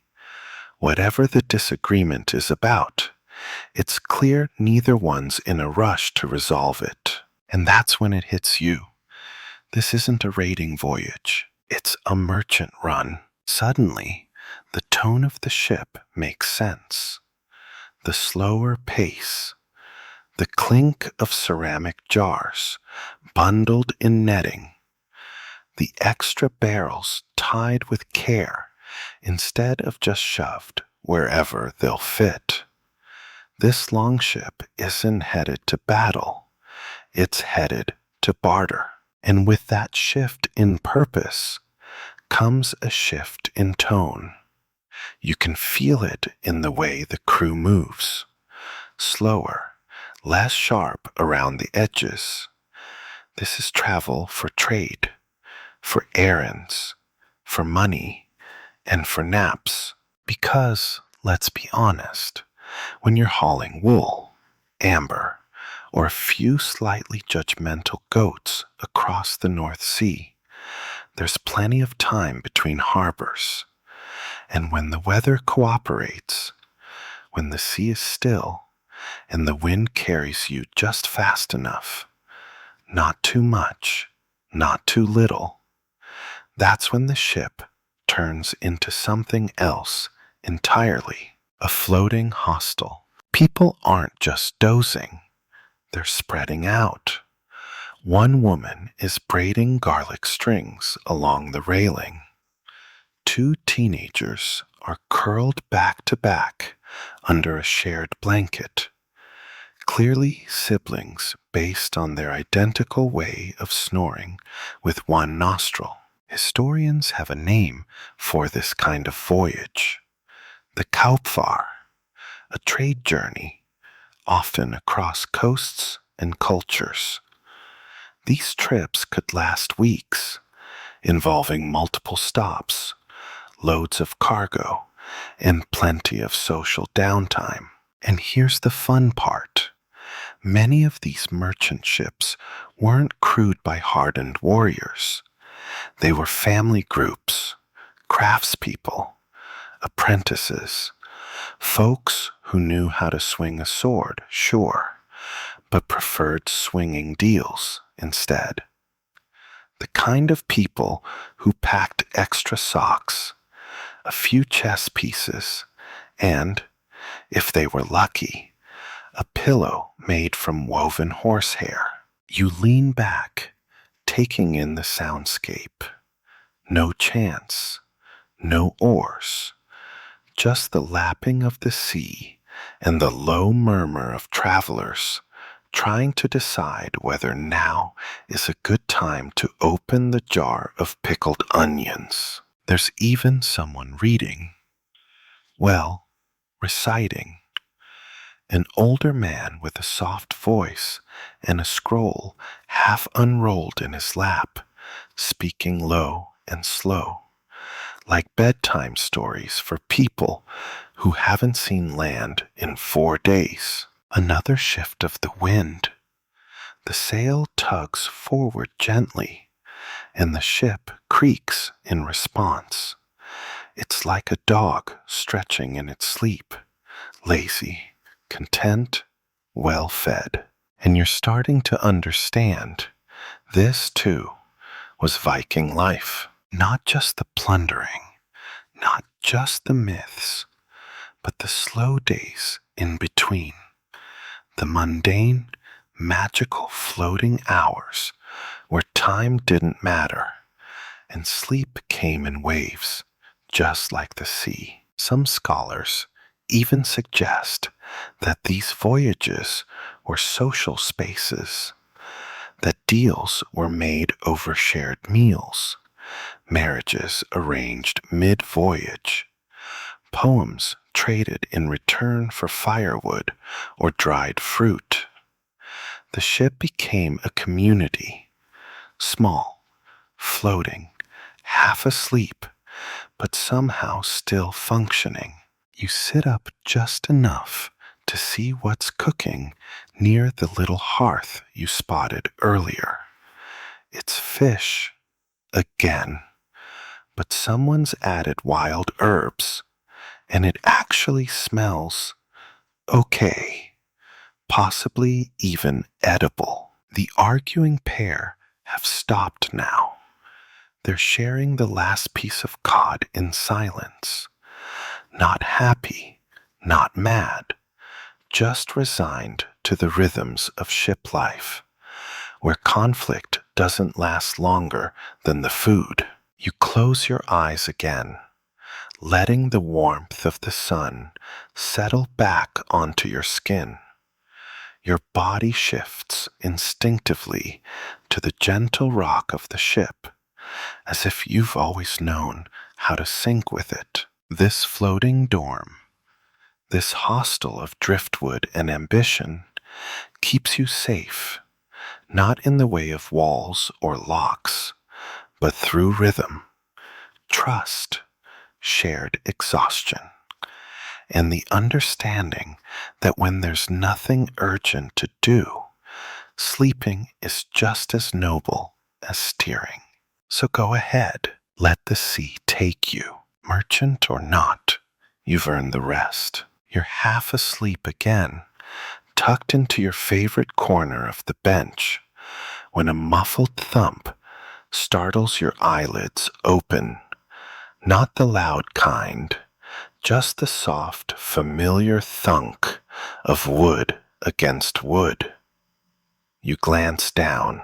A sword. It's lying there casually, as if it belongs beside your foot, like a pet. And honestly, it kind of does. Because on a Viking ship, merchant or warlike, it was never strange to sleep beside your weapon. You stretch just enough to see the rest of the scene. The man who owns the sword is fast asleep. He's using a bundled cloak as a pillow, his arm wrapped protectively over the hilt, the blade's tip resting against the side of his boot. He's snoring softly, face relaxed, at ease, and yet ready, just in case.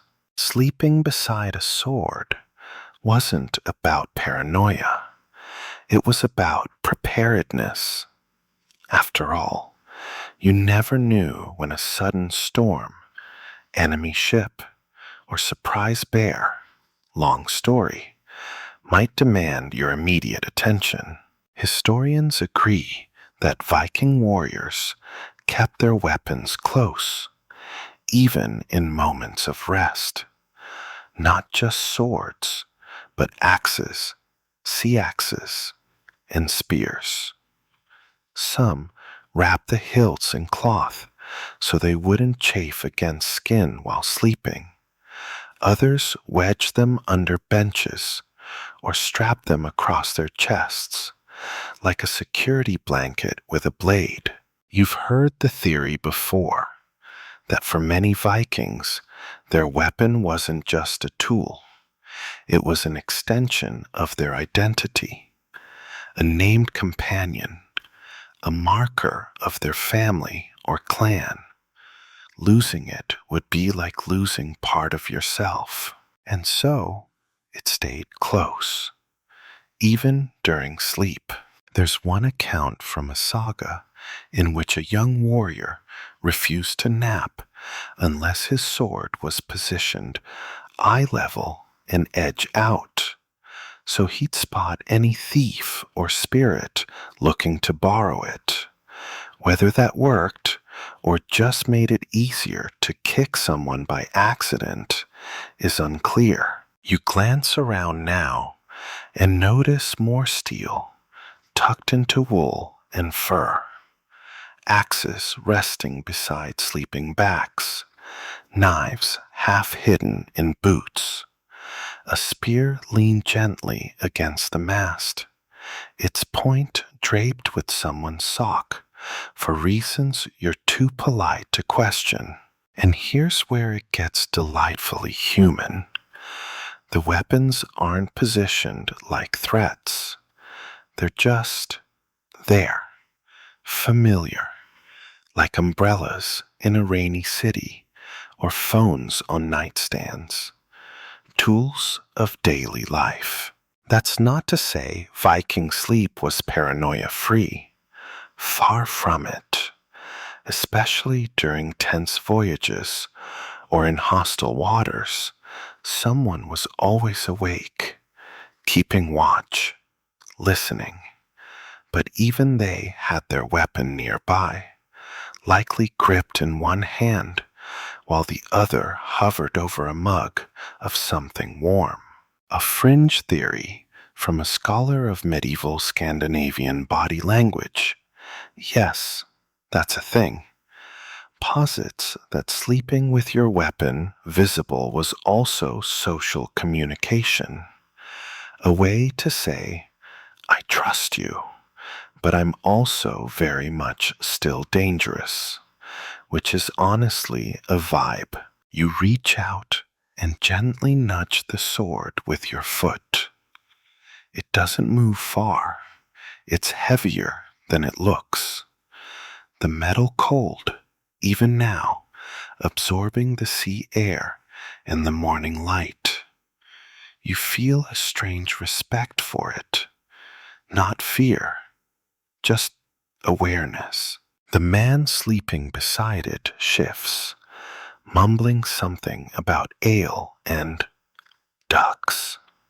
Then, as if to complete the moment, he rolls onto his side and hugs the sword like a pillow. You blink, suppress a laugh, and pull your cloak back over your shoulder. There's something weirdly comforting about it. This blend of readiness and rest, of steel and snoring, of knowing that the people beside you could leap into battle at a moment's notice. But for now, they'd really rather finish their nap. And you get it, because this isn't softness. This is strategy. Rest is strength. Sleep is armor, too, especially when your sword sleeps with you. So you close your eyes again and let the ship cradle both you and your weapon. It's quiet again, not just nobody talking, quiet, but that deeper, thicker hush, the kind that sinks down into the wood of the ship and stretches between ribs of the hull. You lie still, listening. No one is chanting. No one is cooking. Even the goat has respectfully stopped snuffling for loose oat cakes. You're in the silence between sea chants. Not the songs, though those happen too, but the rhythmic call and response that used to pace the rowing. That heartbeat of labor, the steady thump of oar, breath in barked out syllables, designed less for poetry and more for synchronicity. You haven't heard that cadence in a while now, because this isn't a rowing day. The sail above you flaps gently, catching just enough wind to keep the ship moving without human effort, which means this is the lull, the pause. And in Viking life, pauses were sacred. The quiet stretches weren't accidents. They were observed, absorbed. There was no rush to fill them with noise, just like there's no rush right now to get up and do anything at all. You nestle deeper into your makeshift pillow and let the soundscape shrink. You hear waves, a low gull cry that fades fast, the flap of a rope against a mast, clicking softly like a slow metronome. Historians still argue about the role of intentional silence in Viking culture. Some think it was merely functional, no shouting when there's nothing to say. Others believe it held spiritual significance, that silence on the sea was an act of listening, not just for weather or enemies, but for omens, for signs from the gods or from the ship itself. And this ship, she hums, not loudly, not clearly, but she hums. You can feel it in the soles of your feet, the low murmur of wood on water. She knows her course. She doesn't need your help right now, just your weight, your warmth, your willingness to drift. Nearby, someone stirs. A crew member with broad shoulders and an expression halfway between sleep and sage advice. He opens one eye, scans the horizon, nods to nothing in particular, and then lies back down. That was the entire interaction. And honestly, it felt profound. A fringe theory, mostly circulated among sleep-deprived PhD candidates, claims that long periods at sea made Viking crews hypersensitive to sound, that even snoozing rowers could detect changes in wind speed, current pull, or approaching vessels by the way the silence shifted. An auditory sixth sense. See ears. Maybe that's true. Or maybe they were just really good at napping with one ear open. You turn your head slightly and realize something else. Silence creates space. Space for thoughts to unfurl, for dreams to stretch their limbs, for you to remember things you didn't know you forgot, like the time you tried to carve a fish from driftwood and ended up with something that looked more like a very distressed potato. That kind of memory only floats up in moments like this. Someone shifts nearby. Their cloak rustles softly, like leaves brushing against skin. Another crew member yawns, a long, low exhale that turns into a hum and then back into breath. Even that sound seems respectful, as if it knows not to push too hard against the quiet. You watch a loose feather, probably from someone's cloak or a stowaway gull, dance on the deck. It spins lazily, caught in a breeze too small to name. It lands near your foot and stays there. You don't move, neither does it. This isn't a moment to fill. It's a moment to notice. And then, just for a second, you imagine this ship 1,000 years from now, still floating in some historian's mind, described in dusty books or recreated in a museum. Her dragon prow dulled by time, but still proud. Will they remember the silence, not the battles, not the storms, but this, the hush, the creak, the breath, the quiet that bound the ship together more tightly than ropes or nails? You close your eyes, not out of exhaustion, but out of respect, let the silence do what it does best. Wrap you up and carry you somewhere softer than sleep. You wake slowly, as if your brain is reluctant to trade dreams for daylight. Your ears get there first. Before your eyes open, you hear it, the creaking of the ship, the slow exhale of the breeze, and something else. Sound, not the kind you'd expect. No shouting, no crashing waves, no grumbles or complaints. Just ambiance, creaks, gulls, and the soft twang of something being plucked. You blink one eye open and discover the source. A young man near the mast, seated cross-legged, holding what looks like a crude harp, no more than 6 gut strings, stretched over a wooden frame. He plucks at it absently, fingers more interested in vibration than melody. The notes don't form a song. They wander, drift, like sea mist looking for a story. Around him, the others lie still, some watching, some dozing. No one interrupts.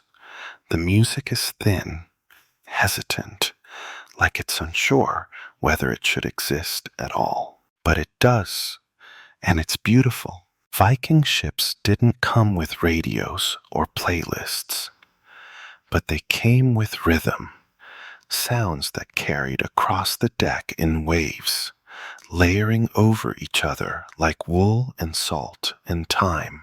You start to catalog them, almost without meaning to. There's the creak of the hull, steady and predictable. Every now and then, it shifts slightly, as if the ship is stretching its spine. Then the lap of waves against wood, soft splashes, the occasional slap where a bit of water meets resistance. The gulls wheel above, now and again, their cries high and distant, never in a hurry. One lands on the prow, considers its life choices, and takes off again without comment. A barrel rolls just slightly against another, making a hollow thunk. Someone near the stern coughs once, deep and wet, then settles back into silence, and below it all, those harp strings hum and sigh. Historians often describe Viking voyages in terms of distance, days at sea, battle encounters, but they rarely mention the soundscape, the texture of the journey, the noises that wrapped around the crew as they sailed, filling the space between tasks, between thoughts, between waking and sleep. There's a theory, a speculative one, but charming, that Vikings believed ships had voices, not the poetic kind, but literal, unique sets of creaks, groans, and rattles that gave each vessel a personality, a way to know your ship by ear, not just sight. And when you think about it, it makes sense. You live aboard this thing for weeks, maybe months. Every plank, every nail has a tone. Every knot in the rope sings differently when wet. You start to recognize these sounds. You trust them. You even miss them when you're back on land. You reach out now, fingers brushing against a nearby rope. It hums faintly, vibrating in response to the ship's motion. A quiet note, like a string waiting to be plucked. You press a little harder, then release. There, a whisper of resistance. It's calming, this orchestra of the ordinary. You shift on your bench and find your own symphony in motion. The rustle of your cloak, the soft thud of your elbow as it rests against the timber, the slow, steady rhythm of your breath sinking with the seas. And it's not just the wood and water. Someone, barely visible near the stern, is sharpening a knife. The scrape of stone against steel is hypnotic, not urgent, just methodical, like rain on slate. Even your own heartbeat joins in a deep, dependable bass. This is what the sea does, you think. It doesn't demand your attention. It invites you to listen, to notice, to tune your awareness down to its softest setting. You let your eyes close again. The harp continues, fingers brushing the strings, like someone writing poetry without words. A wave slaps the hull and makes a tiny splash across your boot. You don't flinch. You belong here now, in this sound world, this slow motion lullaby, crafted from centuries of travel and tension and trust. And somewhere in that drowsy chamber of sounds, you realize something. You're not listening to the ship. You're listening with it. You awake once more, this time with a subtle shift in the atmosphere. The air feels heavier, saturated with salt and time. The sounds around you seem to have deepened, become more expansive. You open your eyes, squinting against the glare of the sun, now high in the sky, its rays stretching over the water like golden fingers. But this isn't a rushed awakening. There's no frantic scramble to throw on armor or prepare for a battle. Instead, the ship moves steadily, its hull rising and falling with the water in that same unhurried rhythm. The creak of the wood, the soft flapping of the sail, the occasional squawk of a gull, they're all still there, but now they blend together into a kind of lull, a signal that the ship itself is easing into a slower pace. You take a deep breath, feeling the salt air fill your lungs, and then, as if in reply, the ship exhales, the breeze flicking across the deck, rustling cloaks, stirring the hanging ropes, and loosening the knots in your shoulders. In this moment, everything seems attuned to the same heartbeat. The Viking ship, for all its ruggedness, for all the storms it's weathered, isn't just a tool. It's a living thing, an extension of the journey. It breathes, it groans, it hums, and it offers a space to exist outside of the rigid rush of time. There's no clock, no deadline, no pressure to move any faster. The sea provides its own schedule, slow and steady. You shift again on your bench, feeling the timber beneath you curve gently. It's not just a ship you're on. It's a cradle, a vessel, a floating pause in time. Somewhere to your right, a few members of the crew are stretching lazily, their limbs loose and unhurried. One man scratches his beard and squints at the horizon, then settles back down. The one who's been playing the harp is now quietly humming a song, not for any audience, but for himself, his voice barely audible, drifting over the deck like another wind. It strikes you. This was their rhythm. The Vikings, the sailors, the warriors. They understood this, didn't they? The quiet moments, the stretches of time where nothing happens except breathing and being. The spaces between the battles and the raids, the farms and the markets, the places in between where there was nothing to do but rest. The idea of rest for the Vikings isn't something we often associate with them in our stories of raids and heroic deeds. But out here, in the endless horizon of the sea, there's no need to be anything other than what you are. A person in need of rest. A person who has, for the moment, finished everything and is now entitled to lie back and drift. Historians still debate whether Viking ships were intentionally designed to be these relaxing, calming spaces, or if that was just a side effect of their practical design.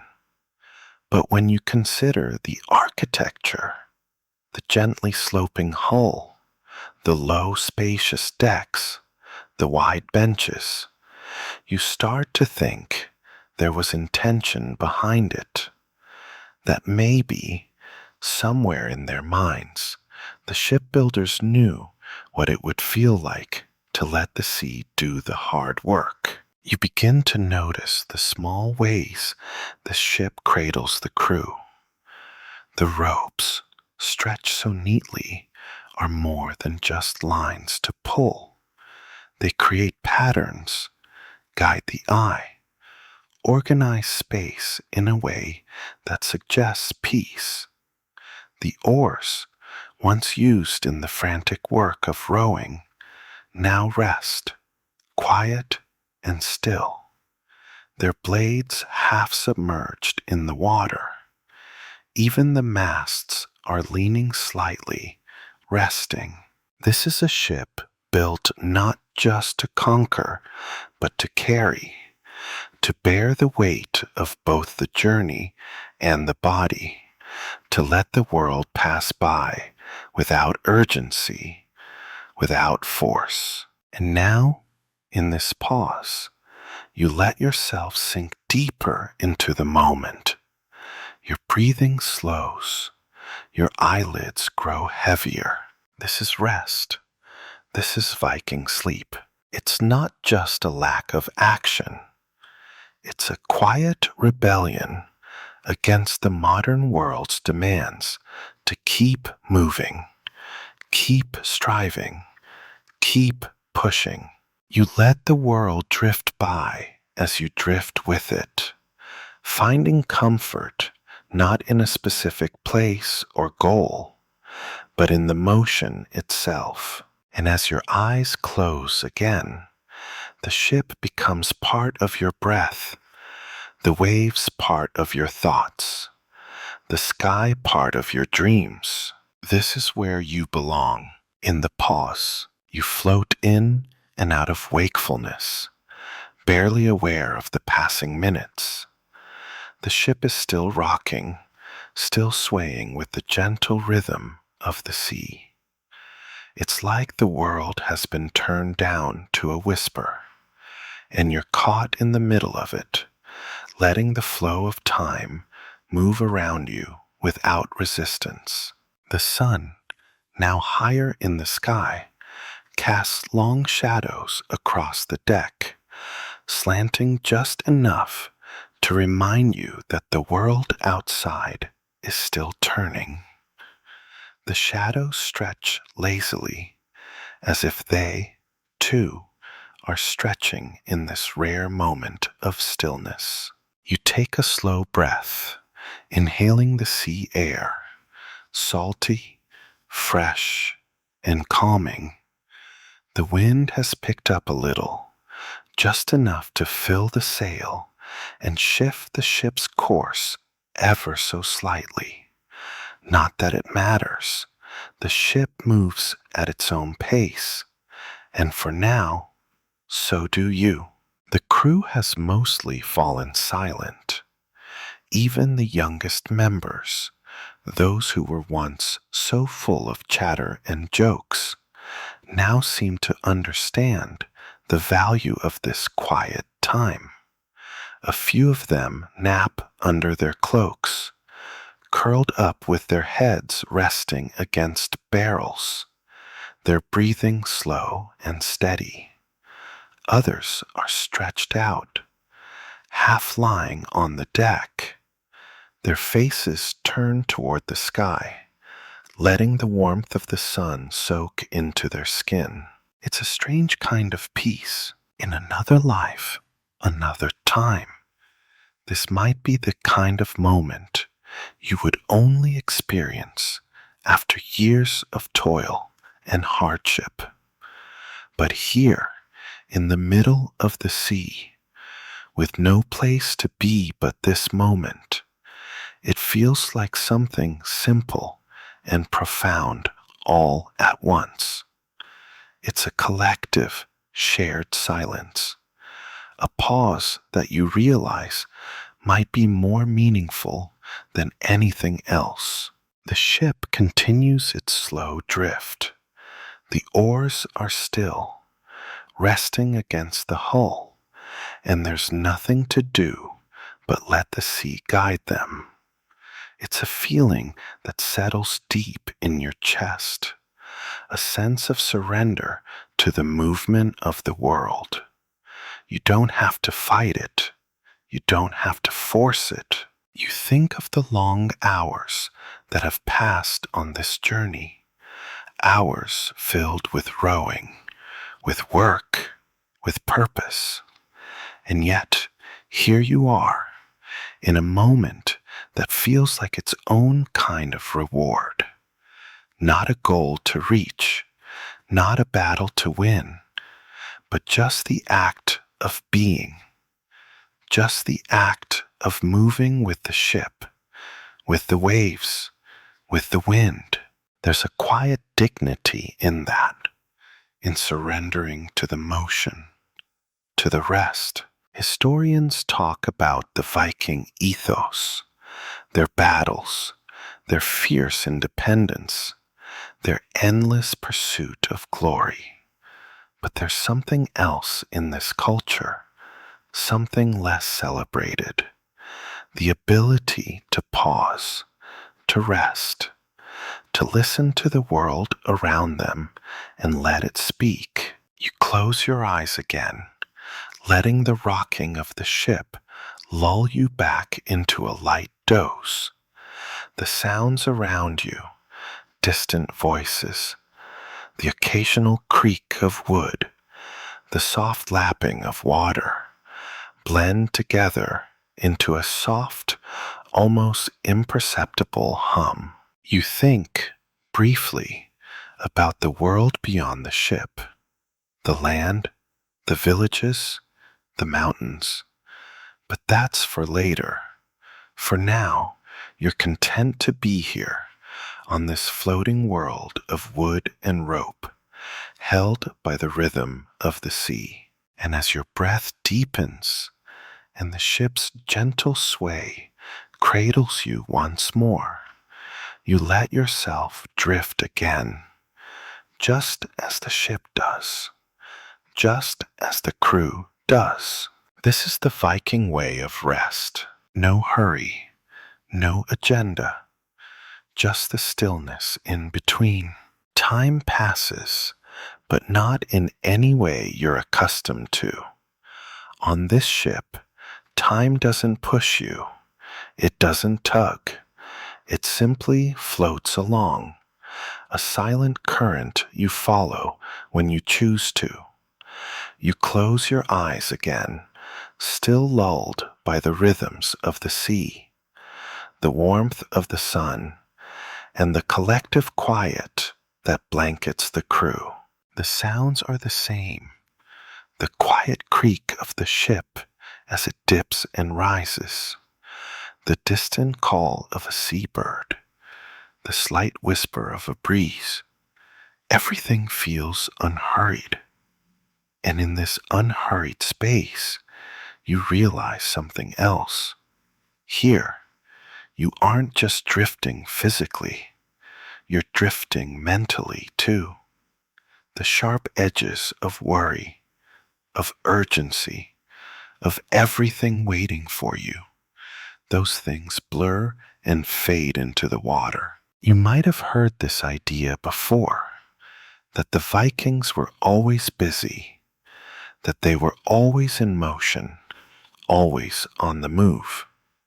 But what you're realizing now, as you lie here, letting the world pass by at its own pace, is that the sea offered them a different rhythm, a rhythm of pause, a rhythm of rest. You shift a little on your bench, adjusting your cloak as the wind picks up, just enough to cool your face. The sail flaps slightly, and you notice the change in its angle, the ship's slight turn as it adjusts to the breeze. But it's effortless, like the wind is guiding, not pushing. The crew around you remains largely still. The older men who usually take watch in the early hours of the morning are resting now. Their long beards are tucked into cloaks or tied in simple knots, their hands resting by their sides. A few young ones have settled under shields, heads tucked in like sleeping children. Even the goat seems content, lying sprawled out beside a barrel, eyes half closed, the soft rise and fall of its sides the only movement. A low laugh escapes from somewhere near the bow. You glance over, just in time to see a few crew members whispering among themselves, no doubt telling a quiet joke or sharing an anecdote. But it's not loud, it's not urgent. It's a small ripple in the silence.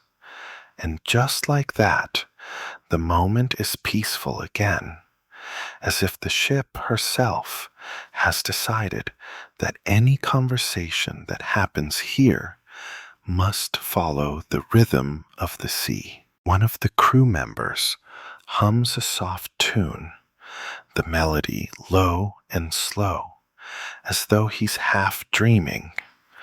The tune weaves in and out of the atmosphere, blending with the creak of the wood, the flap of the sail. It's not a grand song, not a heroic tale, just a soft, familiar tune that feels as old as the sea itself. You realize you're not just listening to the sound anymore, you're feeling it. The hum of the ship, the hum of the crew, the hum of the waves beneath. This is what Viking life was when it wasn't raiding, when it wasn't about conquest. This was the side of their lives we often forget, the slow rhythms, the mundane magic of drifting, of simply being. Historians often focus on the battles, the violence, the larger-than-life sagas that make up the Viking mythos. But these quiet moments, they're just as much a part of the story, the small, unnoticed details of life at sea, where rest and rhythm were as important as any sword fight. You breathe in deeply, the salty air filling your lungs.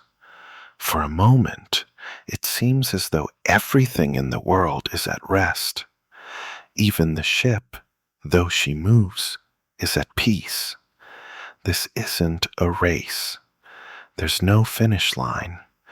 There's just the ocean, the sky, and this shared experience of being part of something larger than yourself. You close your eyes again, allowing the sounds to carry you like waves carrying the ship.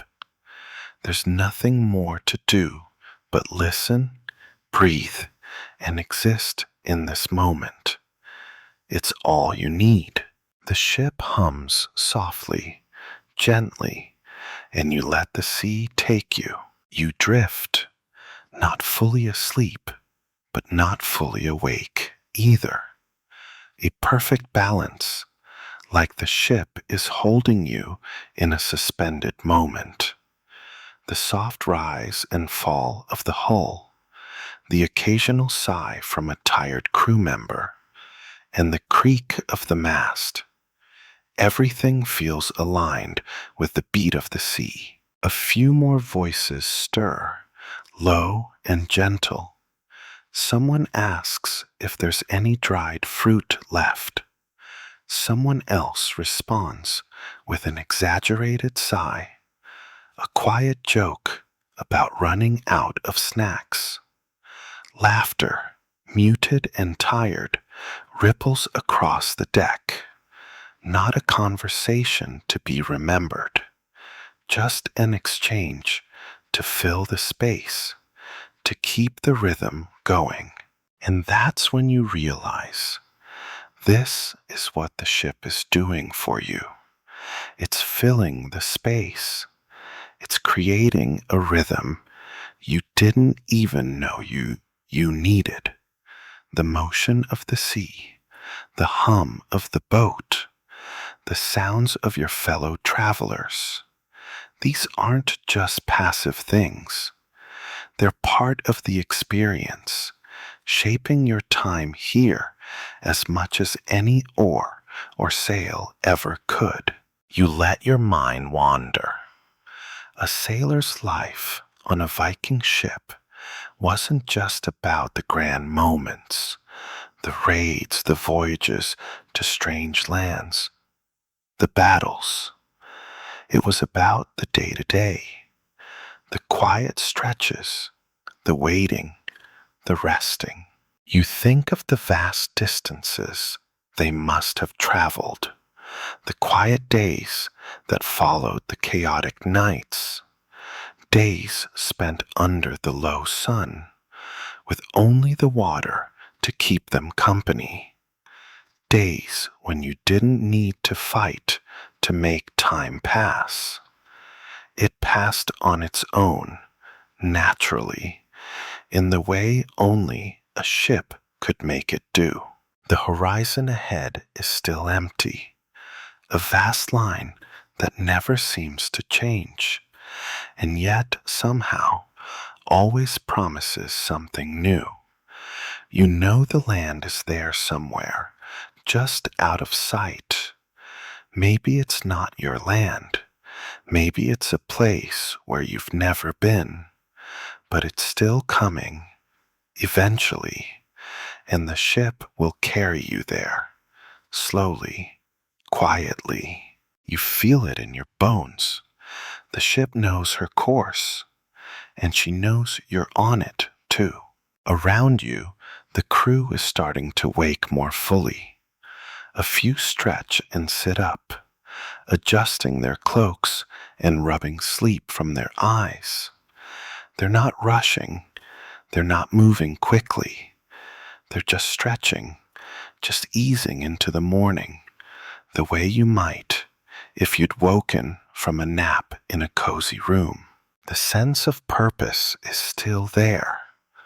But right now, it's not about speed.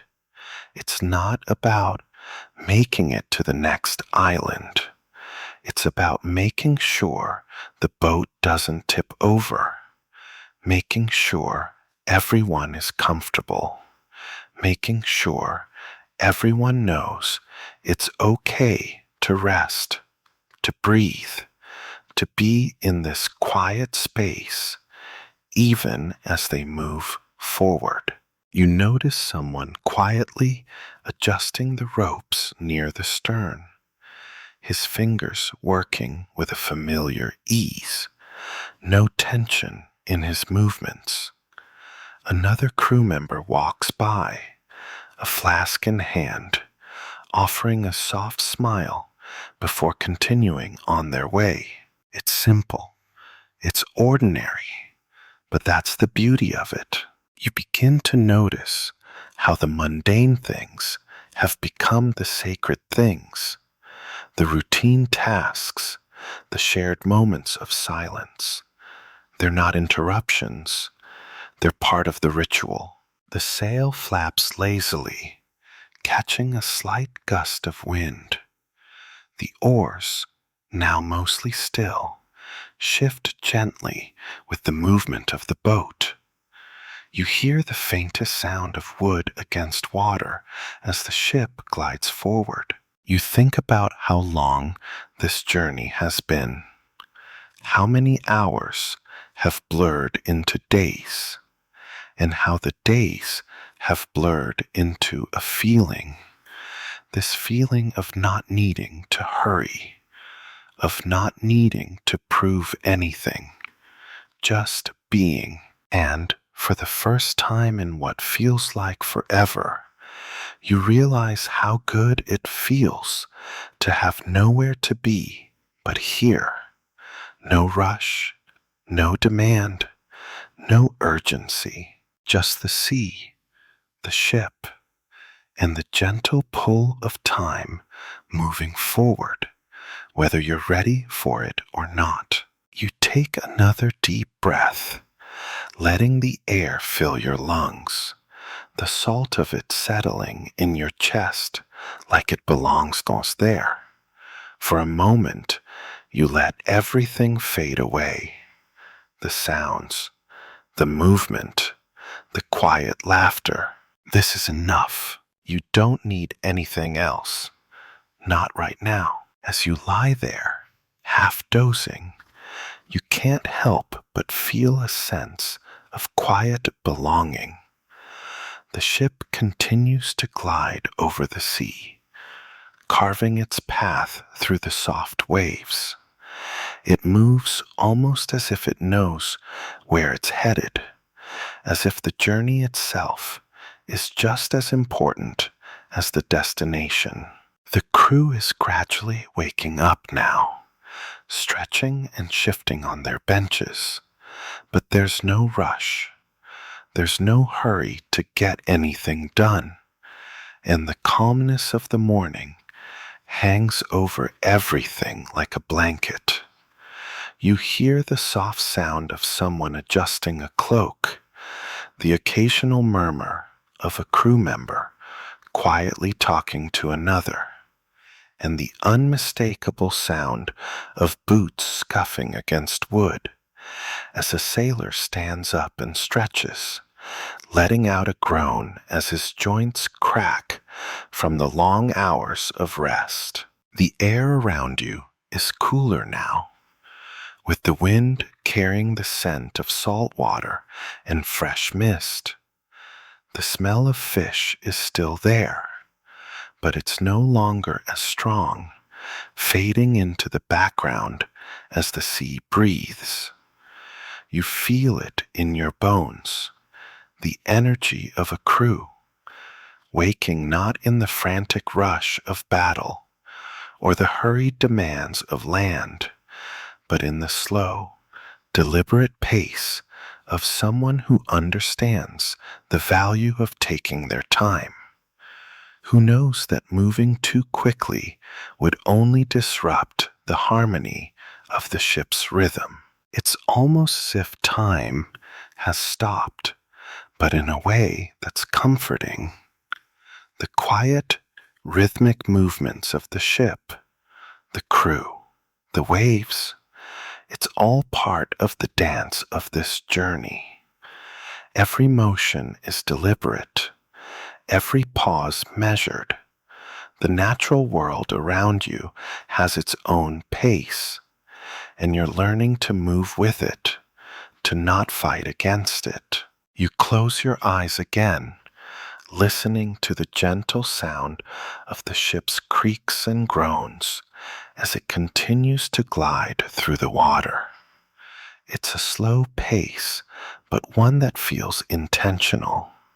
It feels like it has purpose, even if that purpose is just to exist in the moment. A few moments pass, and you notice something that had been there all along, but only now registers: the light, the soft golden hue of the sun as it begins to rise higher in the sky, casting a gentle glow over the water and making the sails shimmer slightly.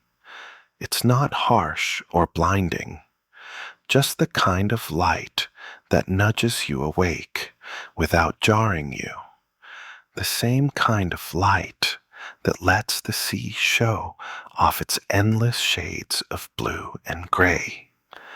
Everything feels soft, as though the world is being bathed in this quiet light, its colors settling in a way that's almost meditative.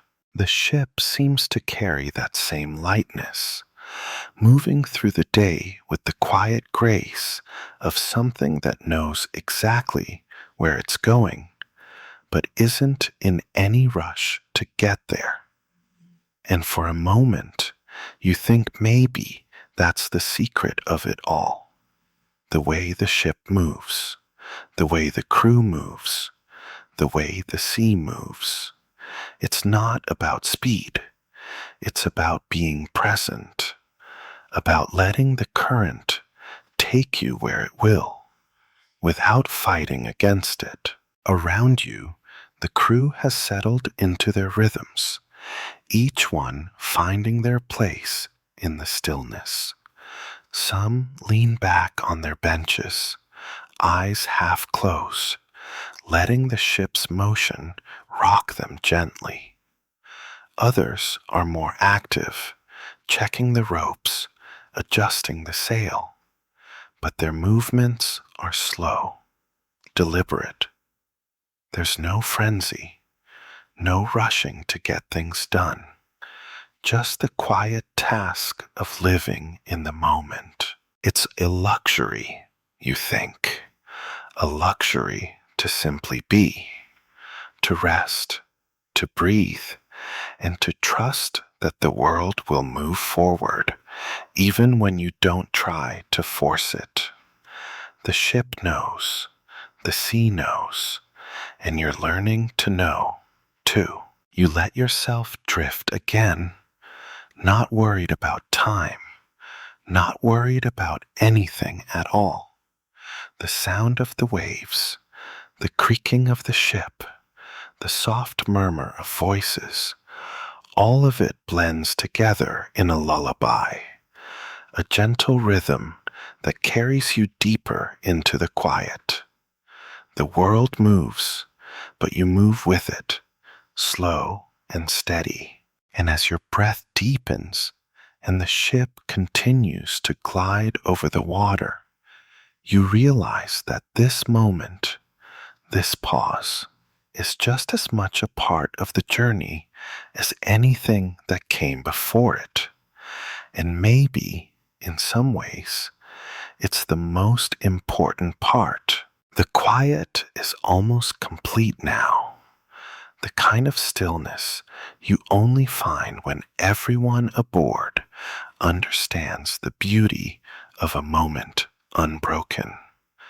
The sea stretches endlessly around you, its colors shifting with every breath of wind, its surface calm enough to mirror the sky.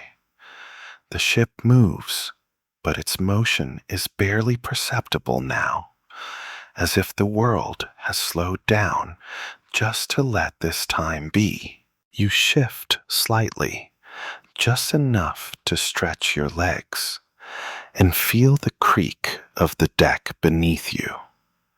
The movement of the ship, the rise and fall of the hull against the water, is now so familiar that you've almost forgotten it's happening. It's like a second heartbeat, a gentle pulse that matches the rhythm of your breath. Looking around, you see the crew spread out across the deck.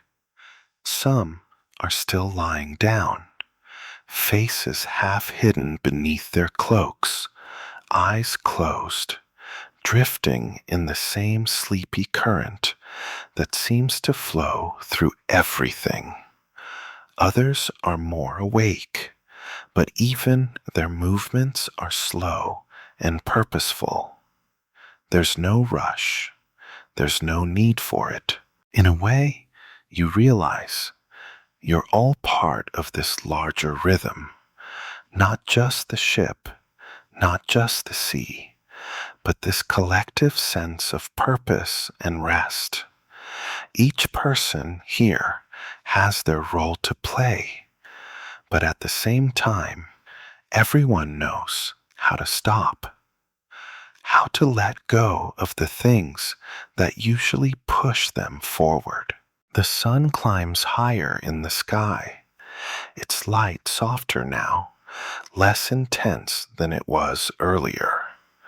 The warmth it brings feels like a slow embrace, wrapping around you, soothing every tired muscle, every weary thought.